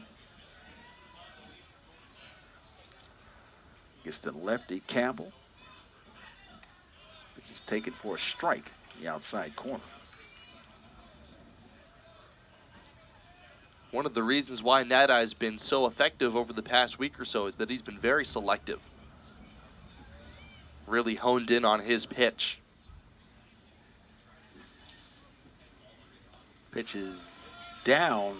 Count now is even. 1 ball and 1 strike. Reynolds on deck. First 2 pitches in this at-bat to Nadai, an example. Takes a change-up on the outside that he didn't want, and then that one in the dirt. Pitch is grounded to third. Short hop throw to second. Again, another error by Kurtz. And that will be the 2nd error for Kurtz at third base, and he's had a hard time making that throw to second base. You take a look here.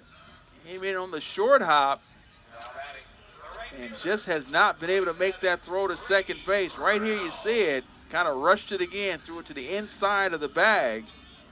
Stanford is in business again on the E5.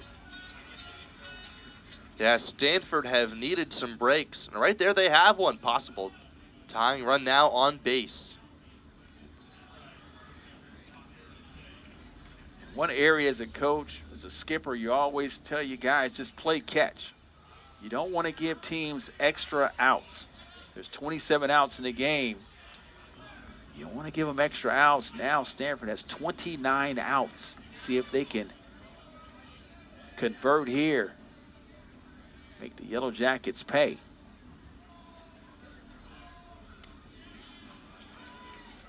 And the Jackets have a right-hander going in their bullpen.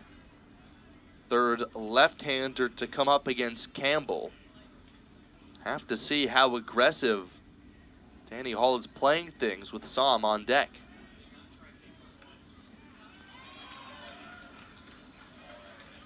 So although the Yellow Jackets are able to plate runs defensively, that has let them down this evening. And quite frankly, throughout the season, they're not one of the better defensive teams, but they can outscore. There's a wild pitch. There's a pass ball off the glove of Lackey. The runners move up 90 feet. And that's a very uncharacteristic mistake from Lackey. Just this year has been so unflappable defensively at catcher and at third base. Flashed his arm a couple of times today. That one's one he'd like to have back most likely. Yes, he's thrown out a couple of runners.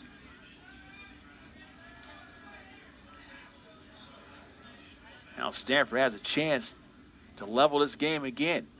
Swung on and missed. Breaking ball as Reynolds strikes out. Now batting, the catcher, number 21, Charlie Saul. Charlie Saul now has a chance. 0 for 2, 245 on the season. And Campbell looks to try to get a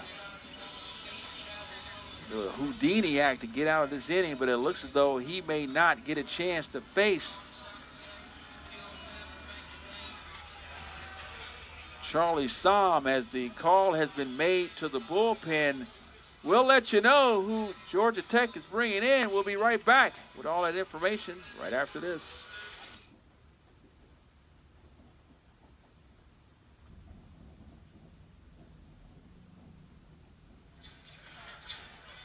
Bottom of the fifth inning, and Georgia Tech makes the call to their bullpen, and they bring in one of the best in the nation. Carson has a lot of information. Well, it's Mason Patel. He's been Georgia Tech's swingman this year, 7-1 with a 134 earned run average. This is his 10th appearance of the year. He has started 0 times, despite already tallying 33 2/3 innings. 32 strikeouts to 6 walks. Stanford had a guy a little bit like him in the way of archetype a couple of years ago, Quinn Matthews, and this year the Georgia State transfer Patel has shown that he's more than capable of recording lengthy saves. First pitch is called a strike on the outside corner. And he's also a mid-season All-American. He has been lights out this season. He's asked to finish the bill. Jumps ahead 0-2. Yeah, great stuff. Last time out against Clemson, not his best. Before that, through 6 2/3 relief innings against Notre Dame. His only earned run that game came on a homer. Very stingy reliever. Swung on and missed. 3 pitches. Third out, the strikeout. As we head to the top of the 6th inning. No runs for Stanford. 7-5, Yellow Jackets.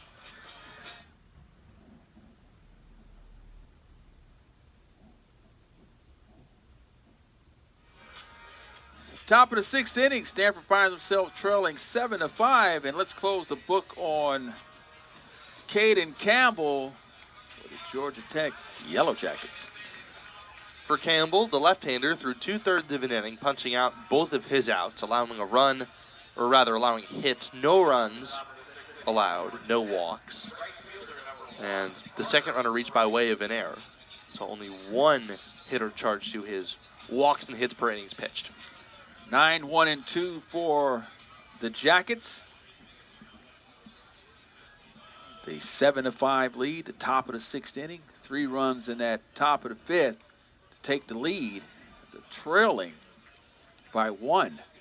First pitch to Broch is called strike 1. Ty Uber still on the mound as he steps off.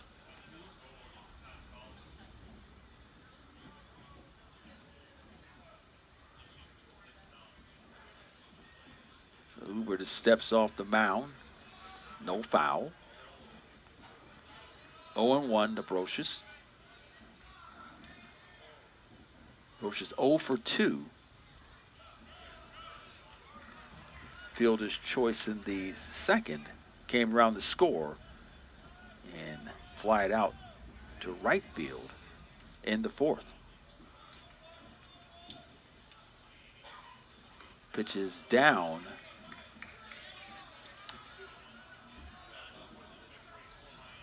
Two balls and 1 strike. And a left-hander getting loose in Stanford's bullpen. Pitch is grounded up the middle behind the bag. Throw to first, no. That tie ate it. That'll be a big infield hit. The shortstop, number 2. And now let's take a look at this replay. That was a bouncing ball back up the middle. Nadai ranging far to his backhand side. And as he tried to set his feet, he sort of didn't quite have the grip on the ball, having to double clutch. And at that point, he decided it was best not even to make a throw. Yeah, sometimes you just need to hold on to it. Throw it away. The potential to run and get to second base. So back to the top of the order.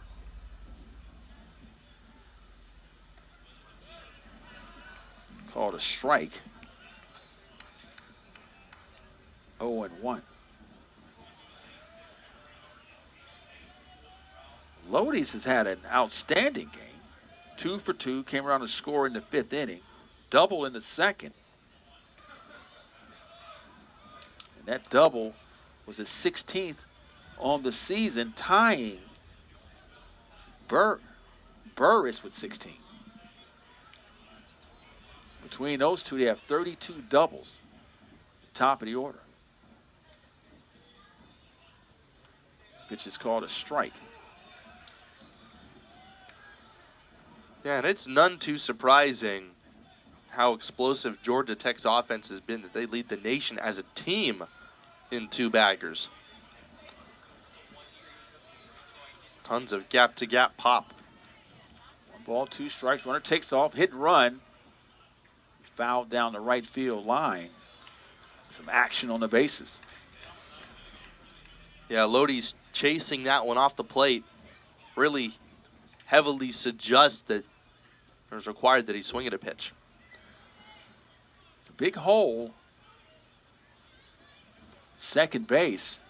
Natai is playing behind the bag, so a hit and run would have worked out perfect. He was able to get it on the ground.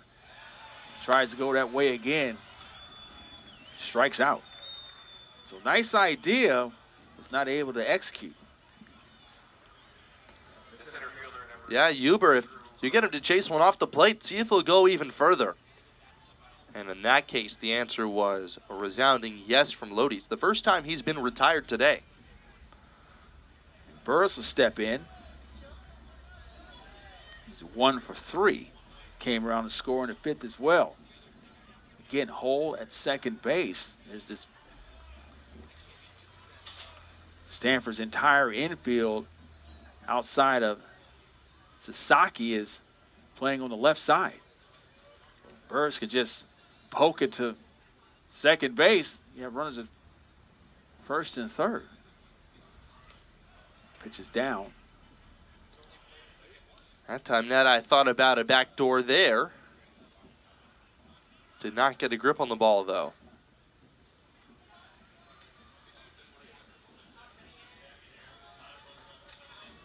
So 1 out, runner at first. Yellow Jackets 7-5, top of the 6th. Pitch is up, called a strike. 1 ball and 1 strike. Burr is currently .362 on the season. 10 home runs, 16 doubles, 8 stolen bases. Pitch is outside. Count moves to 2 balls and 1 strike. He has 37 RBIs, 43 runs, 42 hits, and 116 at-bats. Scored 1 run tonight, the first of 3. Runner takes off, throw down to second, and that will be a stolen base for Brocious. Yeah, that throw from Charlie saw him a little bit offline, and I don't think that Nadai got the tag down in time either. Let's take a look. Yeah, it looked like Nadai totally missed him. Yeah, the throw was on the inside of the bag.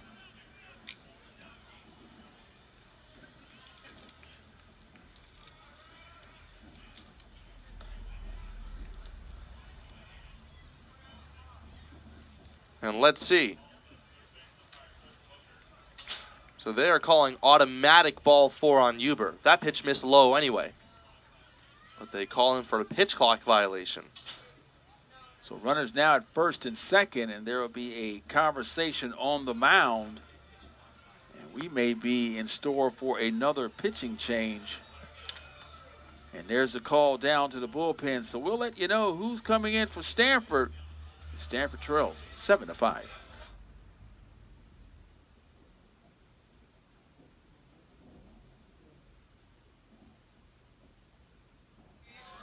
Welcome back, top of the 6th inning. A pitching change for the Cardinal. Carson's going to tell you all about it.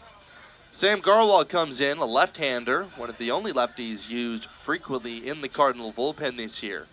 The Northwestern transfer missed all of last year, and he made his Cardinal debut earlier this season. So far for Garwald, looking at his year, a .958 ERA. This is his 7th appearance. He's been used primarily in a mop-up role through 10 1/3 innings.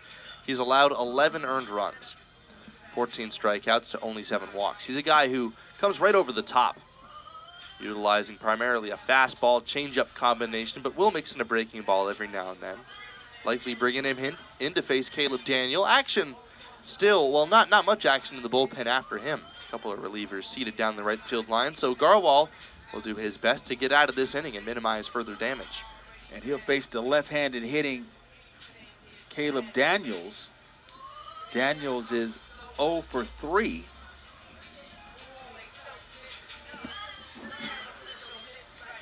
Grounded out to short in the 5th. Lined out to center in the 2nd. And a double play. That double play in the 1st inning. He's 0 for 3. Looking to get on track. Yeah, looking back at that 1st inning, Georgia Tech got just the 1 run. That could be a very different feel of the game if they were able to get any more. Yeah, the way it started, it looks as though they was going to have a big start to the game, but that double play started by Sasaki. Stanford was fortunate enough to only give up 1 run and took the lead in the 4th inning, but relinquished it back at the top of the 5th.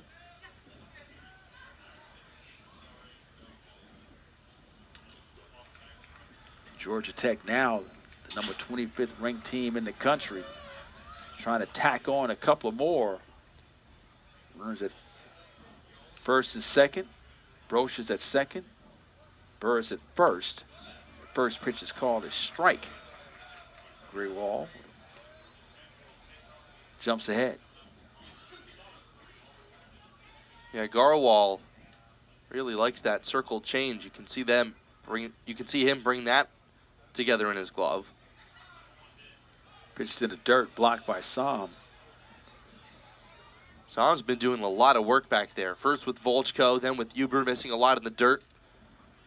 Stanford's best defensive catcher. All the more important. Remember, if you look back in this game, took a foul tip in a tough spot early. So Stanford always beneficiaries of keeping him on the field. Garwell kicks and delivers, and that will be a strike. Jumps ahead, 1 ball and 2 strikes.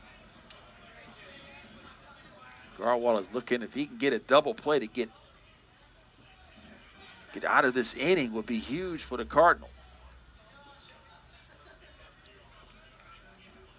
1 out, runners at first and second. Pitch is in the dirt.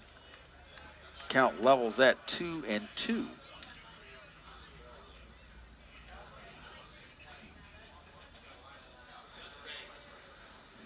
Game is creeping over a little over 2 hours now. Started 6:05. Pitch is outside. Count is full. So 3 balls and 2 strikes. 1 out. Runners at first and second.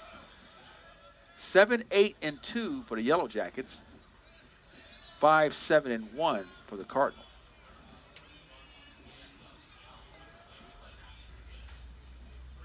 Pitch lined in center field. That'll be a base hit. And that's going to score Brocious. Going to third is Burris going to second on the throw. And he is out at second as Daniels came off the bag.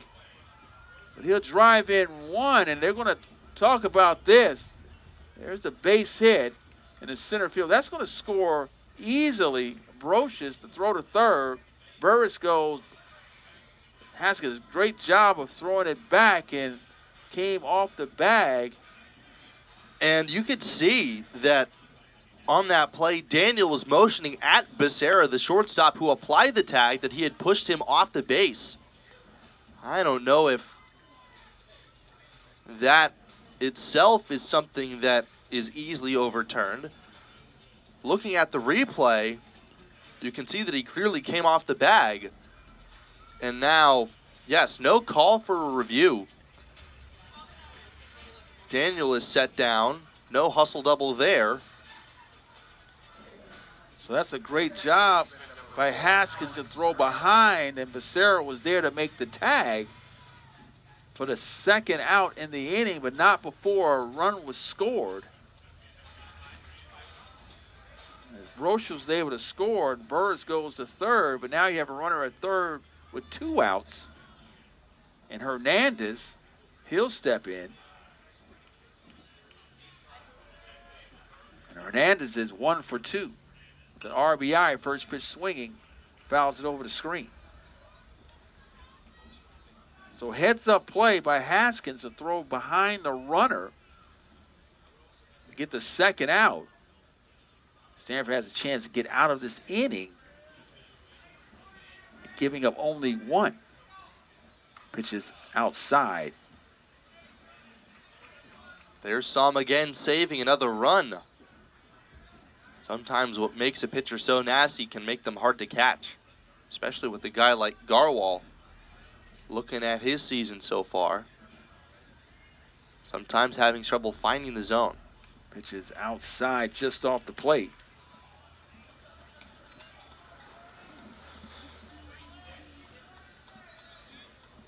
Two balls and 1 strike. 2 outs. Runner at third. Garwell trying to get out of this inning, limiting the damage. 3 balls and a strike.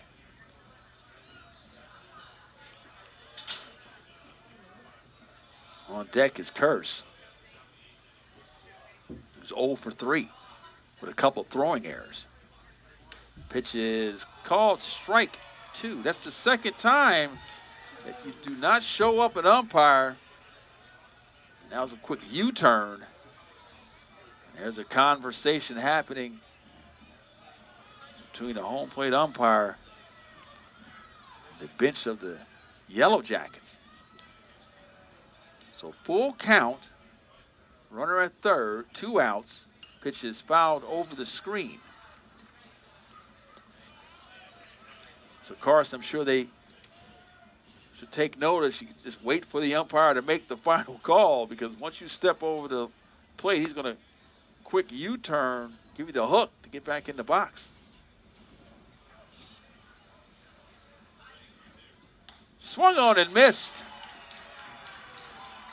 Strike 3, but not before Yellow Jackets plate one more.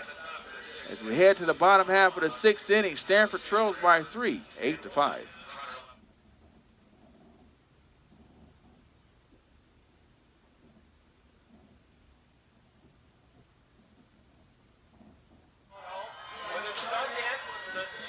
Bottom half of the 6th inning, Stanford finds himself trailing 8-5. Try to get on track against the Georgia Tech hurler. Mason Patel, the best in the country, mid-season D1 All-American. He's 7, 8, and 9 for the Cardinal. Becerra, Hott, and Marsh. First pitch swinging down the left field line, and the left fielder dives, can't get it. That's Daniel. Becerra will head around. He will take all the way to third. Here's a throw, and he will make it with a leadoff triple. First pitch swinging. Becerra lines it down the left field line. Daniel's gallant effort, dive, was not able to come up with it. Becerra was able to get around the third. And just like that, Stanford is in business, and that's the second triple on the season for Becerra. Yeah, and both of his triples have come on plays where, you have a dive or a slide that gets away from the outfielder. And there, Daniel also slipped and fell as he was getting up. First pitch swinging for Hott, 0-1. So it's important for Stanford to see if they can plate this run. Runner at third, no outs. Claw yourself back into this game.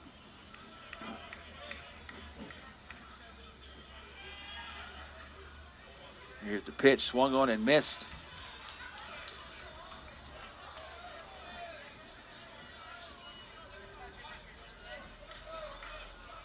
So Hott 1 for 2.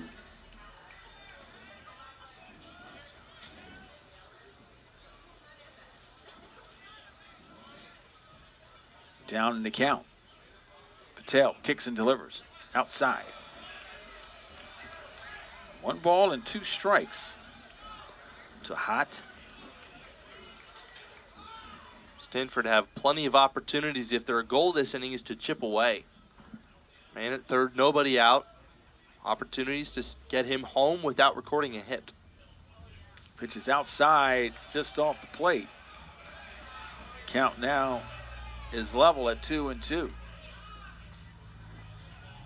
And Georgia Tech, despite their offense, have kept Stanford in the game with a couple of errors.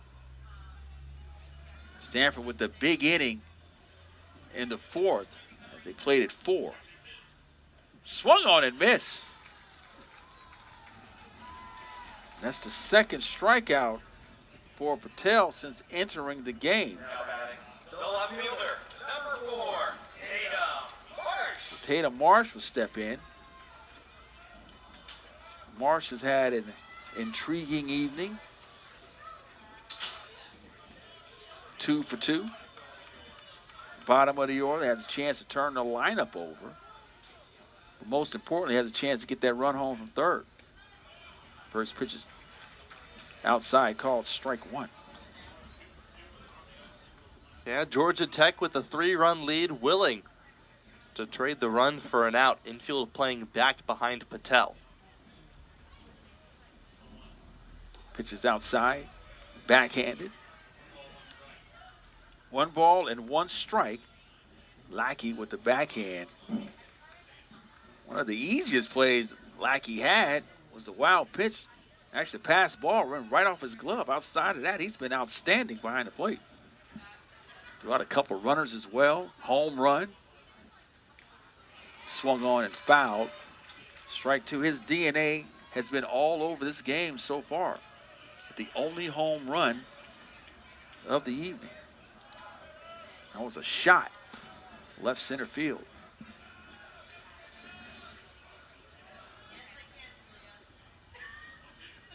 Pitch is outside. Marsh and Hott both. That first time laying off the outside heater. Patel got Hott to chase that pitch, and it got a go. Still pitching for the strikeout with a man at third.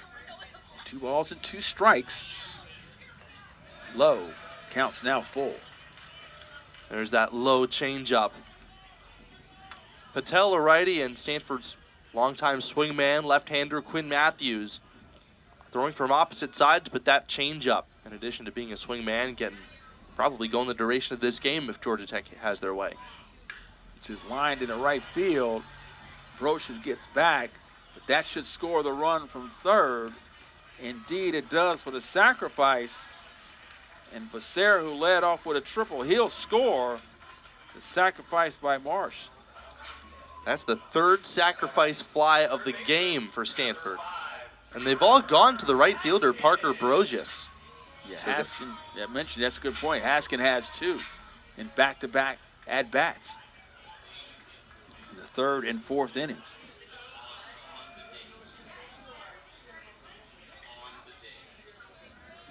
So 2 outs.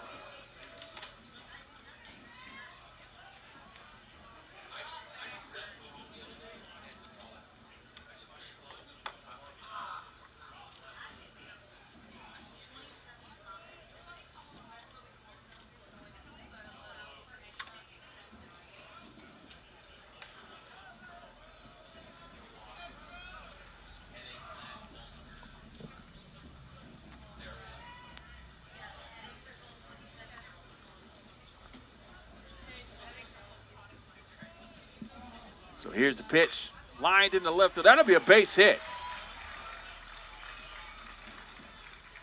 So Stanford continues on. A line drive, base hit.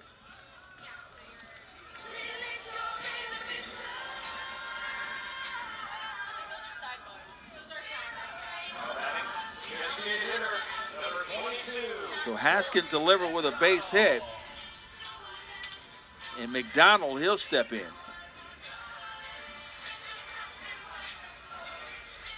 So McDonald so far is 0 for 3. He has a chance here. Stanford now trails by 2, the tying run to the plate. This will be a great opportunity for McDonald to step right in to tie this game with the long one. Pitch is outside. And the key to that for McDonald is get something elevated pull side. The temperature has cooled down. The wind has stopped here at Sunken Diamond. This park can play a little bit bigger this time of evening. But Court, who hasn't hit for a lot of power in his career, can certainly launch one if he gets around on it. Pitch is inside. So 2 balls and no strikes. So Stanford trails by 2 in the bottom half of the 6th inning. Things are getting interesting. Called strike. So 3 balls and 1 strike to McDonald. And on deck, Sasaki. Base hit his last time at the plate. Pitch is inside, ball 4. So Stanford now has the go-ahead run coming to the plate.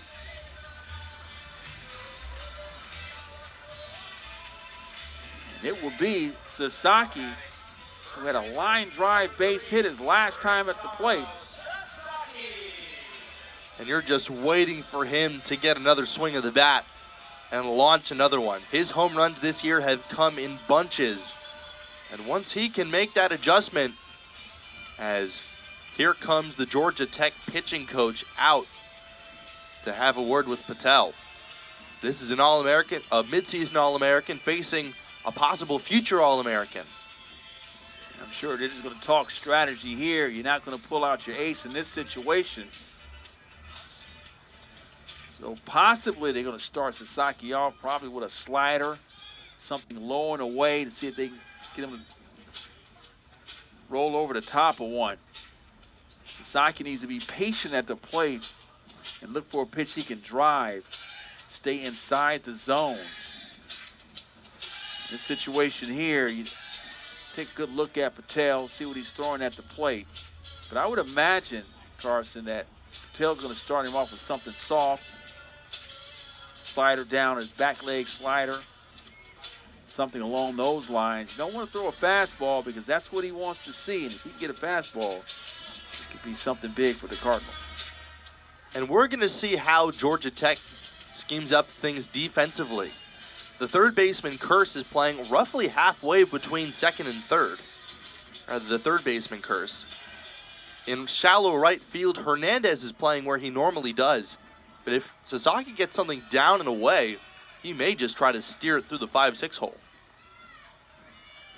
That would be a great piece of hitting. Fastball came right at him. So he came right at him with a fastball. Power on power. Mano y mano. Sasaki was not able to deliver there. Took a great swing at that, though. Balanced. He'll be ready for the next one. Again, come right back. Getting it inside on his hands, not allowing Sasaki to extend. So 0-2 to the power hitter. See how they will play it here. For the freshman, came in 296. Started all 26 games this season. There's the pitch outside, waist pitch. Trying to change the eye level for Sasaki. Carson, this is what it's all about. You have your big-time home run hitter, your power hitter at the plate. He's one of the top pitchers in the nation. This is nice Friday night baseball, ACC action. Here's the pitch, swung on and missed. Strike three. There's the back leg slider I spoke about. And that's the strikeout. That'll end the inning. The Stanford plates one.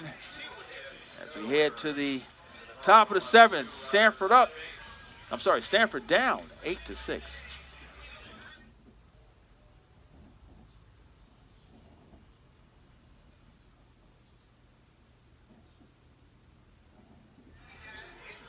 Head back to the top of the seventh inning. Carson's going to take you the rest of the way as Stanford finds himself trailing 8-6. Thanks, Dr. Wallace. Jimmy Nadai, Brady Reynolds, and Charlie Somm would be due up for the Cardinal. Instead, it's Carson Curse for the Yellow Jackets here in the top of the seventh inning. Scored in back-to-back frames. Garwal trying to hang a zero. The left-hander gets back to work. Called a strike. Curse, who's had a quiet day after a rocket start, entered today hitting over 400. And his average is now, as of this plate appearance, dipped below that line. Still a very high bar as that one kicks all the way to the backstop. Garwal came in for Ty Huber, whose line finishes at 1 inning pitched, 2 hits, a run, that's earned, 2 walks, and 2 strikeouts. Little changeup misses up. 2 balls and a strike. Yeah, Curse defensively has been where the struggles have been for him this evening. A couple of errors. Swing and a miss. One good swing of the bat can make that all go away, though. But Curse has been swinging and missing. Both of his 2 strikeouts have been on a swing and miss.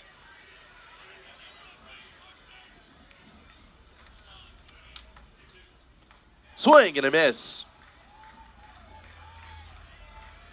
Second strikeout for Garwal. That's the 3rd time that Curse has had his ticket punched. And here comes Vaughn Lackey. It's a great pitch. With a hard slider as Curse swung over the top. Lackey a step in. The only home run so far in this game.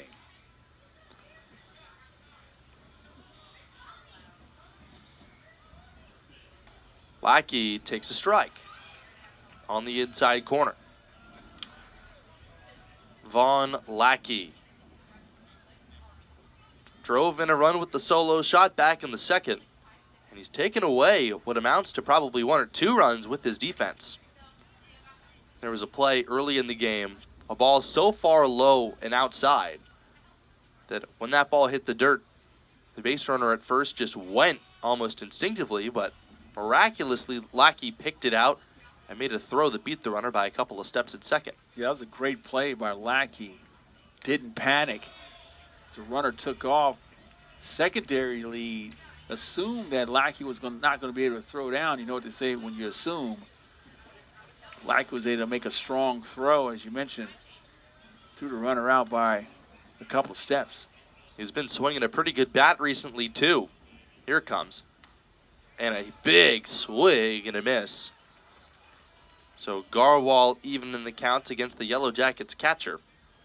Yeah, Lackey was looking to create another run for his second home run on that swing and miss.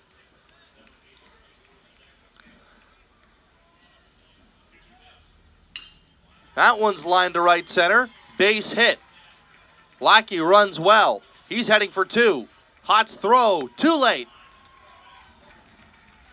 A hustle double for Vaughn Lackey, and he's aboard in scoring position with 1 gone here in the 7th. And they continue to tack on those doubles. And here's a guy who hit a pretty big one back in the 5th inning. That gave Georgia Tech the lead. They have since not relinquished it. Tyler Nisus did not play the midweek or the series finale against Clemson. Another top-rated high school recruit comes up as only the 2nd lefty in the lineup for Danny Hall. Nisus today 2 for 3. The only time he's been retired was a strikeout back in the 4th inning. Swing and a miss. Got him to chase up and out of the strike zone there. 0-1. You mentioned at the top of the telecast how Yellow Jackets average 3 doubles per game. Guess what? That's their 3rd. So they're consistent. That's down and away. One of the few breaking balls Garwal has thrown today. Evens the count. Nisus up with Giesler to follow.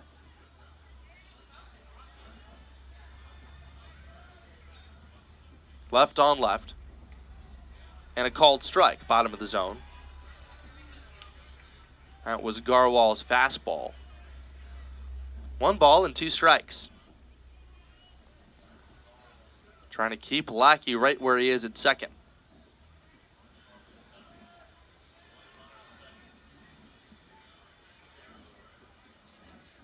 The pitch to Nisus.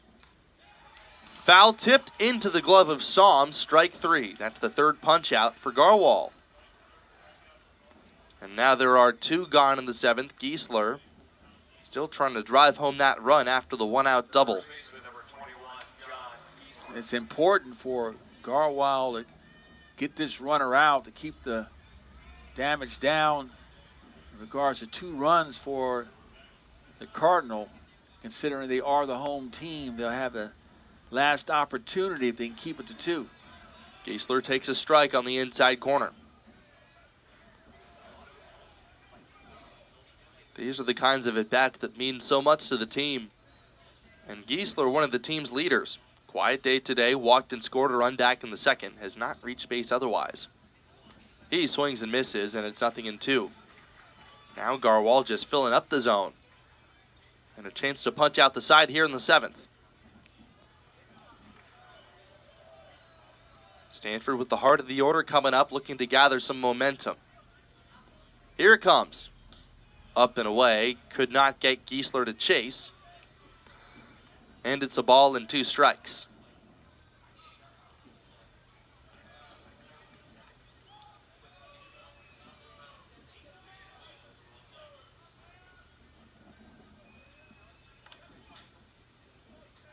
One-two to Giesler. Swing and a miss, strike 3. Garwal allows the double, but he strikes out the side. As we go to the 7th inning stretch at Sunken Diamond, Georgia Tech 8, Stanford 6 on ACC Network Extra.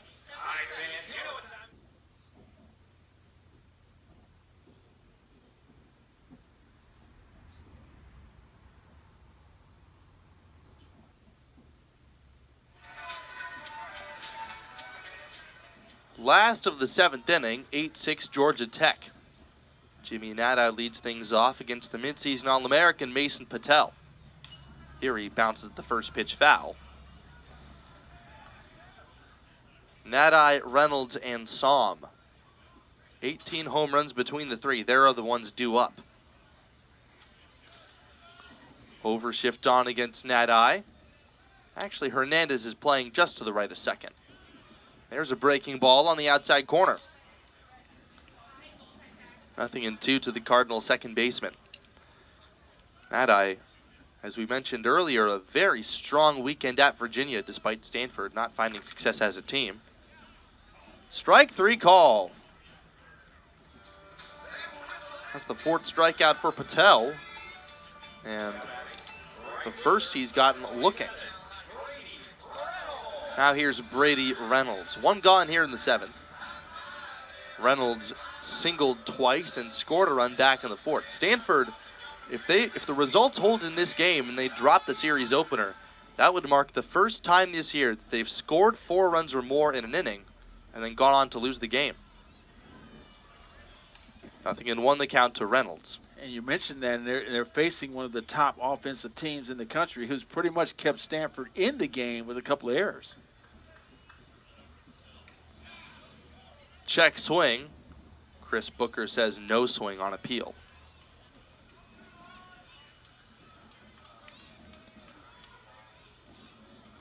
Just got a shot of that overshift on against Reynolds. Not as dramatic as the one against Sasaki. Now it's 1-2. Patel up around 35 pitches. The most he's thrown in a game this season was 73. That was against Notre Dame through 6 2/3 innings of relief. And that shows his versatility as well. As you mentioned, he's 7-1. And outside of the game against Clemson, that was his only loss on the season. Reynolds taps that one back to Patel. Lobs a throw to first, and Reynolds is gone for out number 2. So 3 straight retired now by Patel. Bit of a rocky 6th inning. Stanford a chance to add more than just the 1 run. But here they are down 2 outs, bases empty for Charlie Somm, who is hitless today. As I always say, it's so important for pitchers to be able to field their position. Patel didn't panic. Made the throw to first. Somm hits the first pitch down the left field line. It is a fair ball. Somm rumbles around first. Here's the throw to second, cut off. And Somm has a 2-out double. Yeah, Somm got that right off the end of the bat. See here, just got it right off the end of the bat and was able to place it perfect inside the left field line for a double. Races into second base. And as you recall, Carson, Somm had an injury there at one point, and he's moving fairly well in consideration. Little hustle double there for the Cardinal catcher. And now here's Timo Becerra. He swings the first pitch and comes up empty. There's that signature offering, the change-up from Patel, 0-1. Becerra has power, but has not homered since 2023. Here he taps one to the left side. From third, Curse makes the running throw. And that retires the side. 2-out double for Stanford, but nothing more. Yellow Jackets with the lead as we go to the 8th on ACC Network Extra.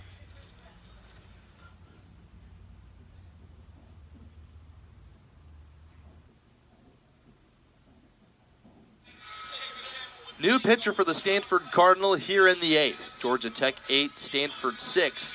And the new arm, Ryan Speciak. Yeah, Speciak this season, the sophomore right-handed pitcher. Last time out against Santa Clara. 2 2/3 of an inning, 2 hits, No runs, no earned runs. 1 base on balls, had 5 strikeouts, and overall in the season he is 1-0 with a 4.05 ERA, and he's tasked to keep his Cardinal in the game. See if they can get that lead back.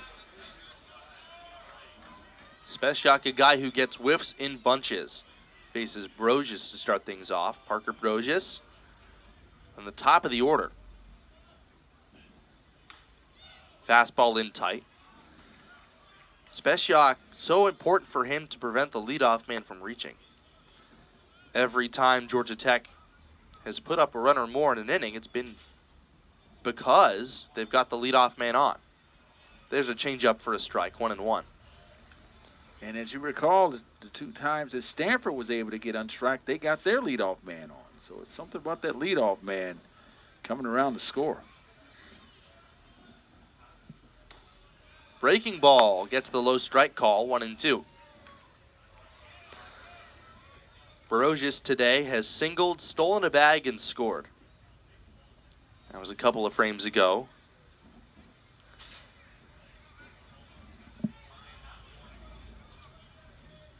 The 1-2. Just misses. That one a close pitch. While we're here, the line closed on Sam Garwald. The lefty threw 1 2/3 of an inning, allowing 2 hits, striking out 4. Speciak deals. Fouled straight back. That was a fastball that was up. And that ball carries so well from the hand of Speciak. Anything other than that would have been a really good pitch to hit. Yeah, both teams with 10 hits. 14 runs between the two. Stanford trails by 2, 8-6 for the Yellow Jackets. Yellow Jackets has 2 errors. Stanford has 1. So not the cleanest of games. And all of those errors have proven costly. 2-2 pitch in the dirt. Stanford being down by 2 had ample opportunities with those 2 errors.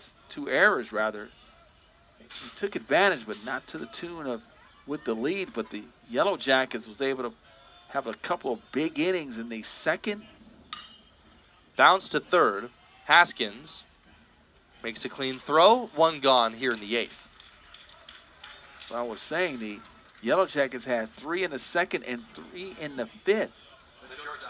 Stanford had a 4-run inning. That was in the bottom of the 4th. That temporarily gave the Cardinal the lead.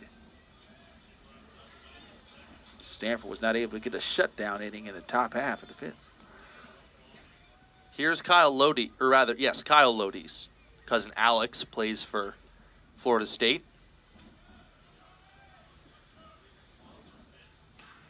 Called to strike. The 2 Lodi's cousins will not see each other this year. Georgia Tech and Florida State do not play each other.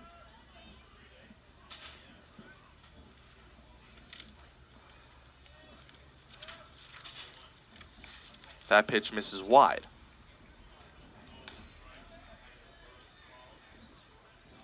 After this, Georgia Tech hosts Cal. They have a midweek game against Auburn following this series conclusion, and then it's Cal from Friday through Sunday. The 1-1. Called a strike. Stanford, traveling coast to coast 5 times this year, have taken one of their 2 series on the road. 3 still left against Boston College, NC State, as the pitch swung on and popped foul. And 1 more series coming later on, and that's Clemson. Stanford plays Clemson this coming week. Georgia Tech just coming off a series loss on the road to Clemson. First conference series loss of the season for the Yellow Jackets. They've played so well off to their best start in conference play since 2013. Speciak's 1-2. Gets the swinging strikeout. 2 gone here in the 8th. Speciak coming in and doing the job so far. The center fielder, number 8, Drew Burris. Some loud contact here this game, but recently it's been the swing and miss. For the final 5 outs recorded, 5 of the last 6 outs recorded by Stanford pitching have been on the strikeout. Here's Drew Burris now.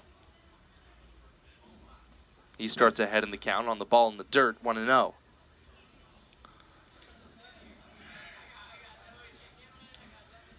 Burris, a guy who stepped up after his National Freshman of the Year campaign.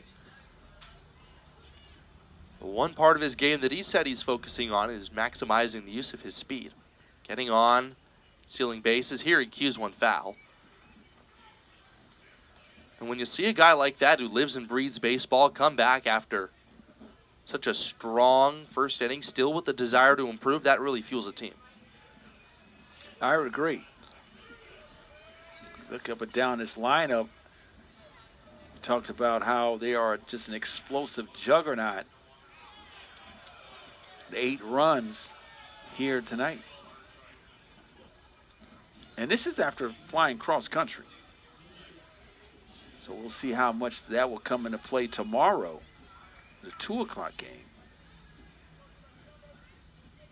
The 2-1. That one just off the outside corner. Special's missed a couple of times close to the strike zone, but it's 3-1. Bullpen empty down the right field line for the Cardinal. All relievers for either side just taking a seat. I would suspicion Patel is going to, unless something comes up, will finish this game out. That one's blasted foul. Up over the batting cage down the left field line.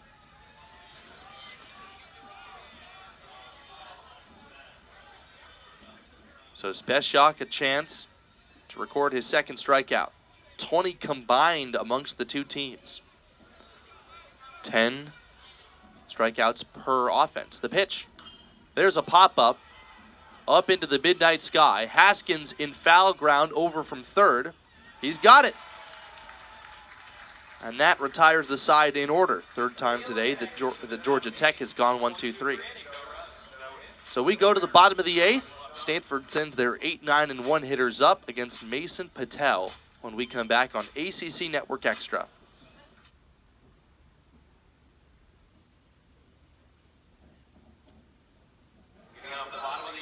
Ethan Hott, Tatum Marsh, and then the top of the order due up against Mason Patel. Hott digging in. 1 for 2 officially with a sacrifice bunt and a run scored. Stanford have speed to start things off. Same can be said for the man on deck, Tatum Marsh. Patel gets back to work out of the windup. And he just misses wide. 1 ball and no strikes. Yeah, he ran that one up. See the speed, the velocity that he has on his fastball. Swing and a miss, and that makes that changeup play so much further. Absolutely. Change the eye level of the hitter. Hitting is all about timing, seeing the ball come out of the hand clean. 1-1 misses wide. Mason Patel, first year as a Yellow Jacket after spending, or rather second year as a Yellow Jacket after spending 3 seasons with Georgia State. Swing and a miss, 2-2. There's the changeup again. In his graduate season, started out over the pandemic for Georgia State. Totaled roundabout 50 innings. Swing and a roller foul, still 2-2 on the Cardinal center fielder. After a rough season last year, Patel has been the swingman in the country. Hot trying to stay alive against him.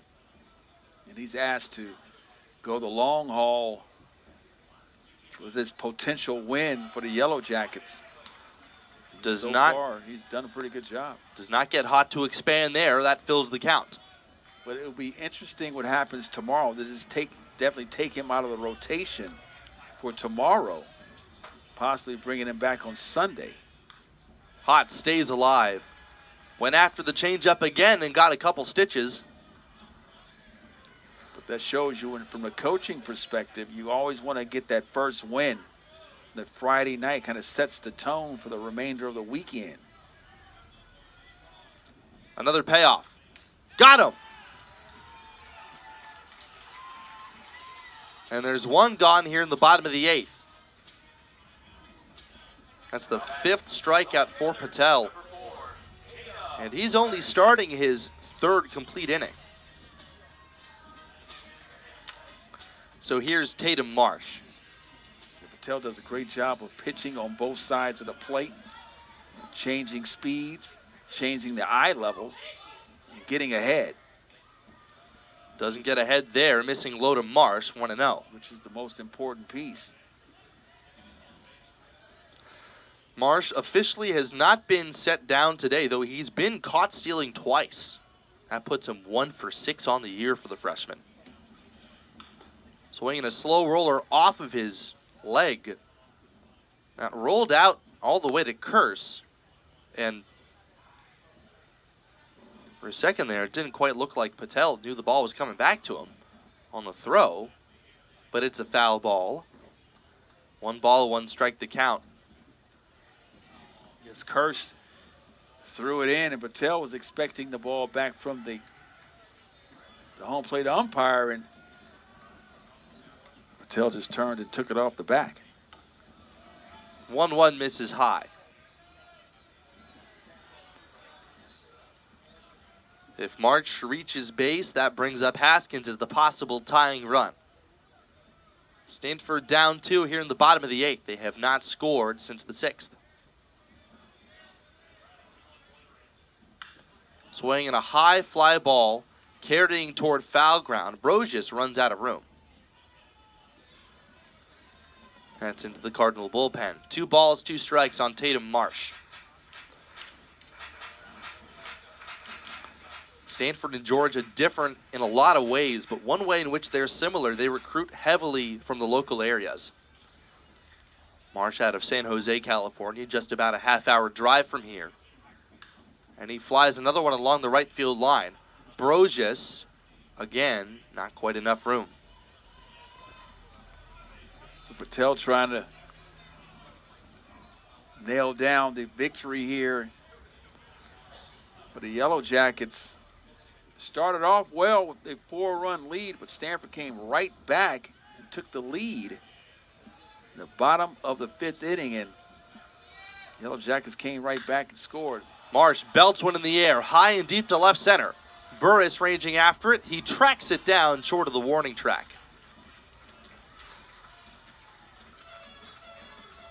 So Marsh gave that a pretty good ride, but in this cold evening air, and without the wind pushing in that direction, that one comes up short. 2 outs, base is empty for the top of the order, and Haskins. I've seen similar swings in this stadium at this time of the evening result in a home run.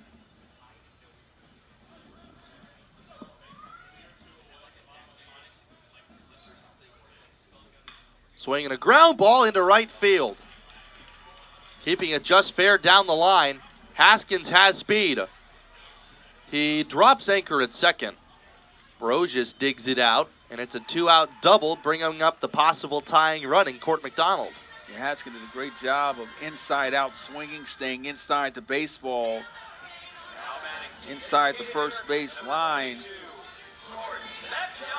Giesel was not able to make the stop down to the corner.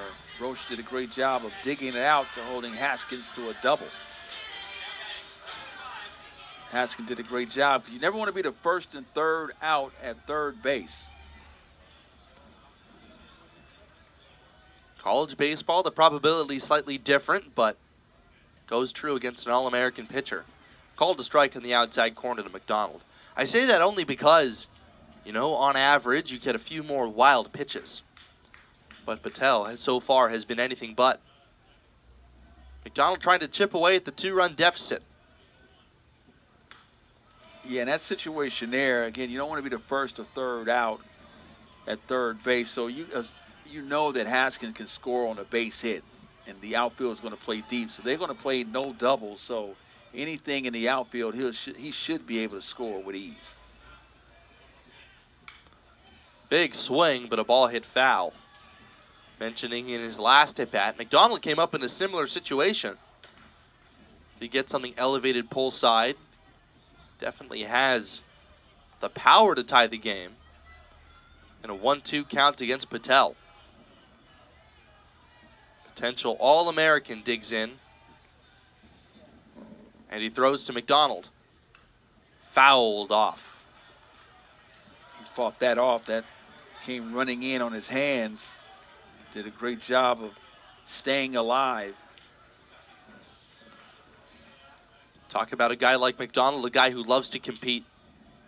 Stanford have missed him for the past handful of weeks. Swing and a shot to left center. Burris, long run, gets there to make the catch. And Stanford are held scoreless here in the 8th. Ryan Speshak heads back to the mound for the Cardinal. Top of the 9th coming up. Georgia Tech leading 8-6 on ACC Network Extra.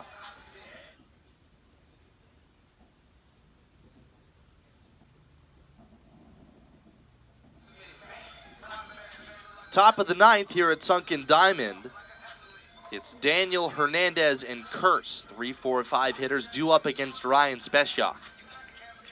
As again, along with Dr. Joaquin Wallace, my name's Carson Trail. It is Caleb Daniel to dig in. He singled home a run back in the 6th inning. That's the most recent time that either side has scored a run.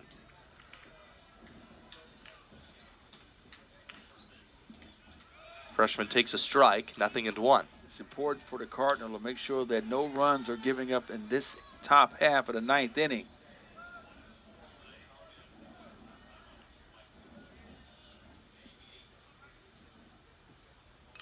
Swing and a foul. Saw him, caught a piece of another one there. And now he's ready to get back strapped in. And that's a heads-up play by the home plate umpire as well. Recognize that Sam has been beat up throughout the night. Went out, handed the ball to the pitcher just to give Sam a chance to kind of gather himself. Yeah, shaking that left wrist a little bit. Sam has been getting banged up recently. Case in point being earlier this game. 2 strikes the count. That misses high from Speshak. Speshak is a guy who, for the Cardinal, has seen his stuff trend upward as he's gotten stronger between his freshman and sophomore seasons. He's somebody who, later down the line, could possibly get a starter's role. There's his signature offering, not getting a swinging strike there, that changeup. Speshak, a guy with outlier stuff. Fastball that explodes up and into right-handed hitters. And up and away from a guy like Caleb Daniel. The 2-2. Misses inside. That fills the count to Daniel, who today has gone 1 for 4.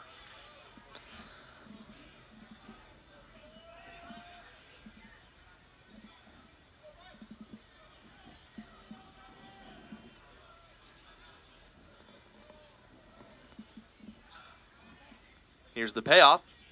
Swing and a miss. It's a great start. Strikeout. Speshak has come in and has done the job thus far. Here's Alex Hernandez. One of the top recruits out of all of the high school class last year. Grew up north of the Atlanta area. One of the best freshmen in college baseball this year. He fouls one off. Hernandez pitching a little bit, bouncing around the infield. One of the top third base recruits in the country, playing at second today. Trying to get Curse's bat in the lineup, a guy who entered today hitting 400. He's up, out on deck. That misses inside, 1-1. And that really, guys like Hernandez show the impact of having a Drew Burris in the program. Reigning National Freshman of the Year. Through his leadership and through his experience. Showing that Anybody can come to Georgia Tech and have success early. Breaking ball down, 2-1. And as you recall, go back, that Hernandez had the first RBI in the game after that double play that Daniels hit into. And at that point, the Yellow Jackets was off and running. Came back with 3 in the next inning with 4 runs, but Stanford came right back and took the lead. Yellow Jackets got off the mat with 4 runs. Now have a 8-6 lead at the top of the ninth. Base is empty, 1 out. Speciak falling behind the Yellow Jackets cleanup man.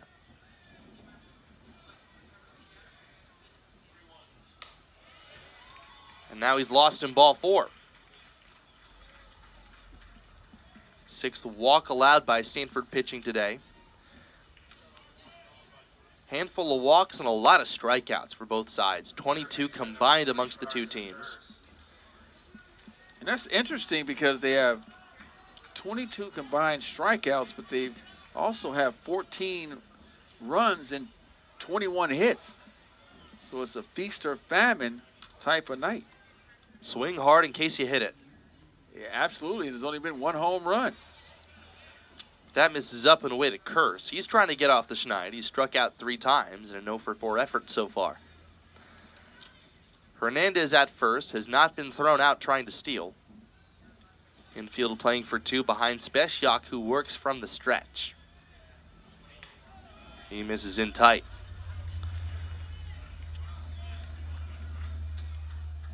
Speciak contributed as part of that extra inning victory over Santa Clara. Stanford's only 2 victories in their last 10 games have been those weekday matchups. A Monday against San Jose State, and then a Tuesday this week against Santa Clara. Fly it into center. Hot. Measures and makes the catch. 2 gone here in the 9th.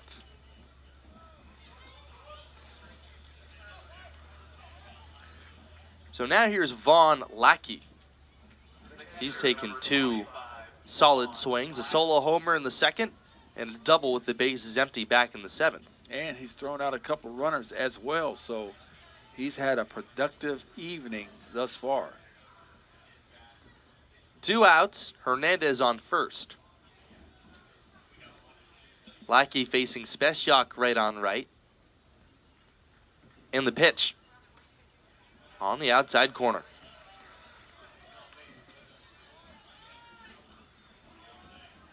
Lackey made his way into the lineup last year, starting a handful of playoff games behind the plate. Didn't hit well in the season, but drew a lot of walks. Here starting to put things totally together.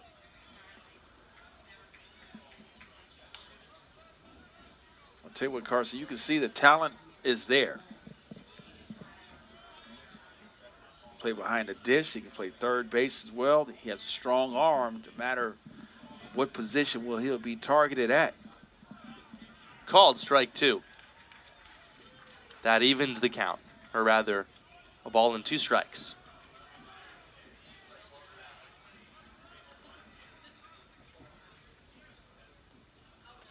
Speciak looking for his 3rd strikeout. Here it is. There it is. Speciak gets Lackey looking, and Stanford come up, trying to tie this game down 2 with the 3, 4, 5 hitters coming up. Don't go anywhere. Still very much of a game. Heading to the last of the 9th. 8-6 Georgia Tech on ACC Network Extra.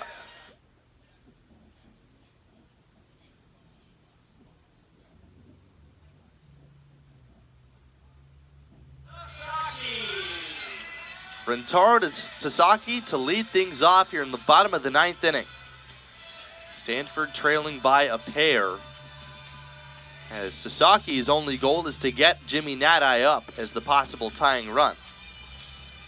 So far, the freshman has gone 1 for 4 with a couple of strikeouts.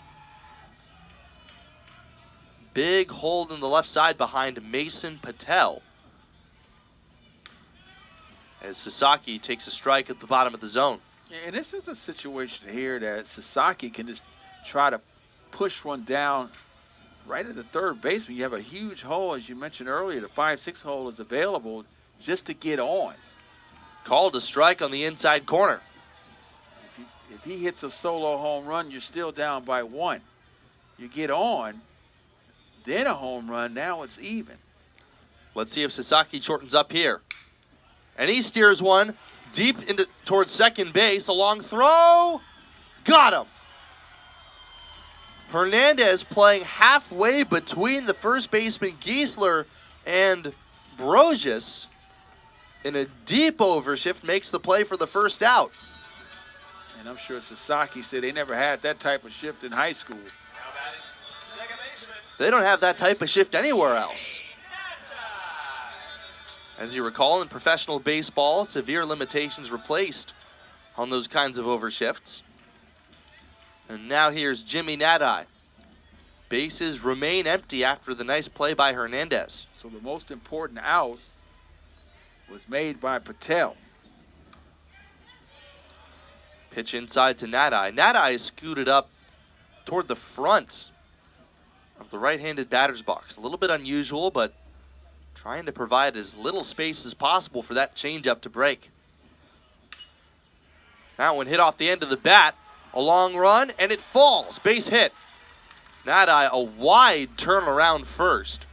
But he drops anchor there, and now Brady Reynolds comes up as the tying run.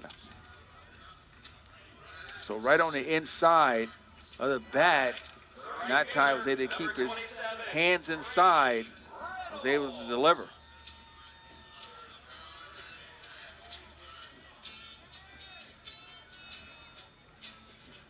So Reynolds is up now. No stranger to ninth inning theatrics.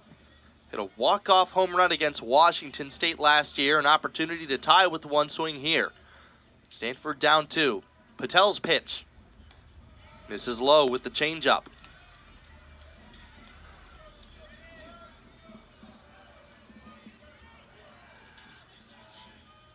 Reynolds, much like Nadai, way up toward the front of the left-handed box.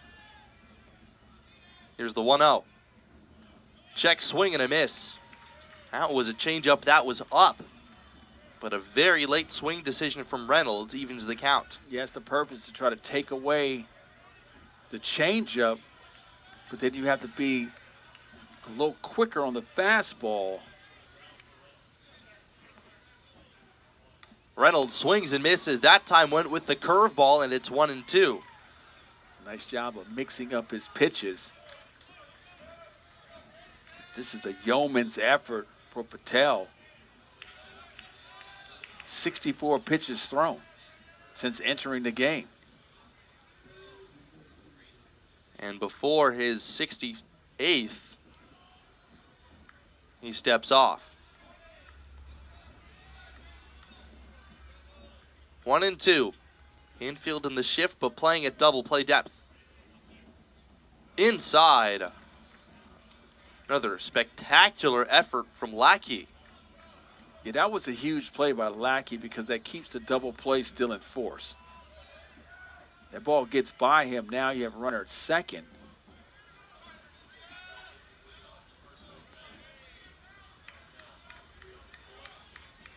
The 2-2 to Reynolds. Fouled back to the screen. Charlie saw him looming on deck. Timo Becerra would be up after him.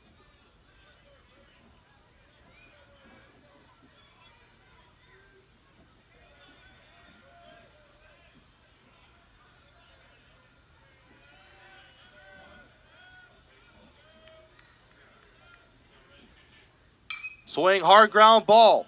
Fielded it short. To second one. To first. Ball game over. It's a double play. And Georgia Tech takes game 1 at Sunken Diamond. What an effort by Patel to come in, shut the door, ended on a 6-4-3, and that was a nice play at first base by Giesler to dig it out on the quick turn by Hernandez. Georgia Tech get the first of 3, and it's always important to get that first game on the road. Georgia Tech, their first time heading west, first time playing Stanford. They are now 1-0 against the Cardinals. Final line scored today, 8 runs, 10 hits, 2 errors, and 7 left for the Yellow Jackets. 6 runs, 12 hits, an error, and 8 stranded for the Stanford Cardinal. The time of the game, just over 3 hours and 25 minutes, with moderate attendance here on this Friday night. Stanford falls to the number 25 team in the country here in Game 1. For Dr. Joaquin Wallace, my name is Carson Trail. We thank you for joining us, and we wish you a good rest of your evening.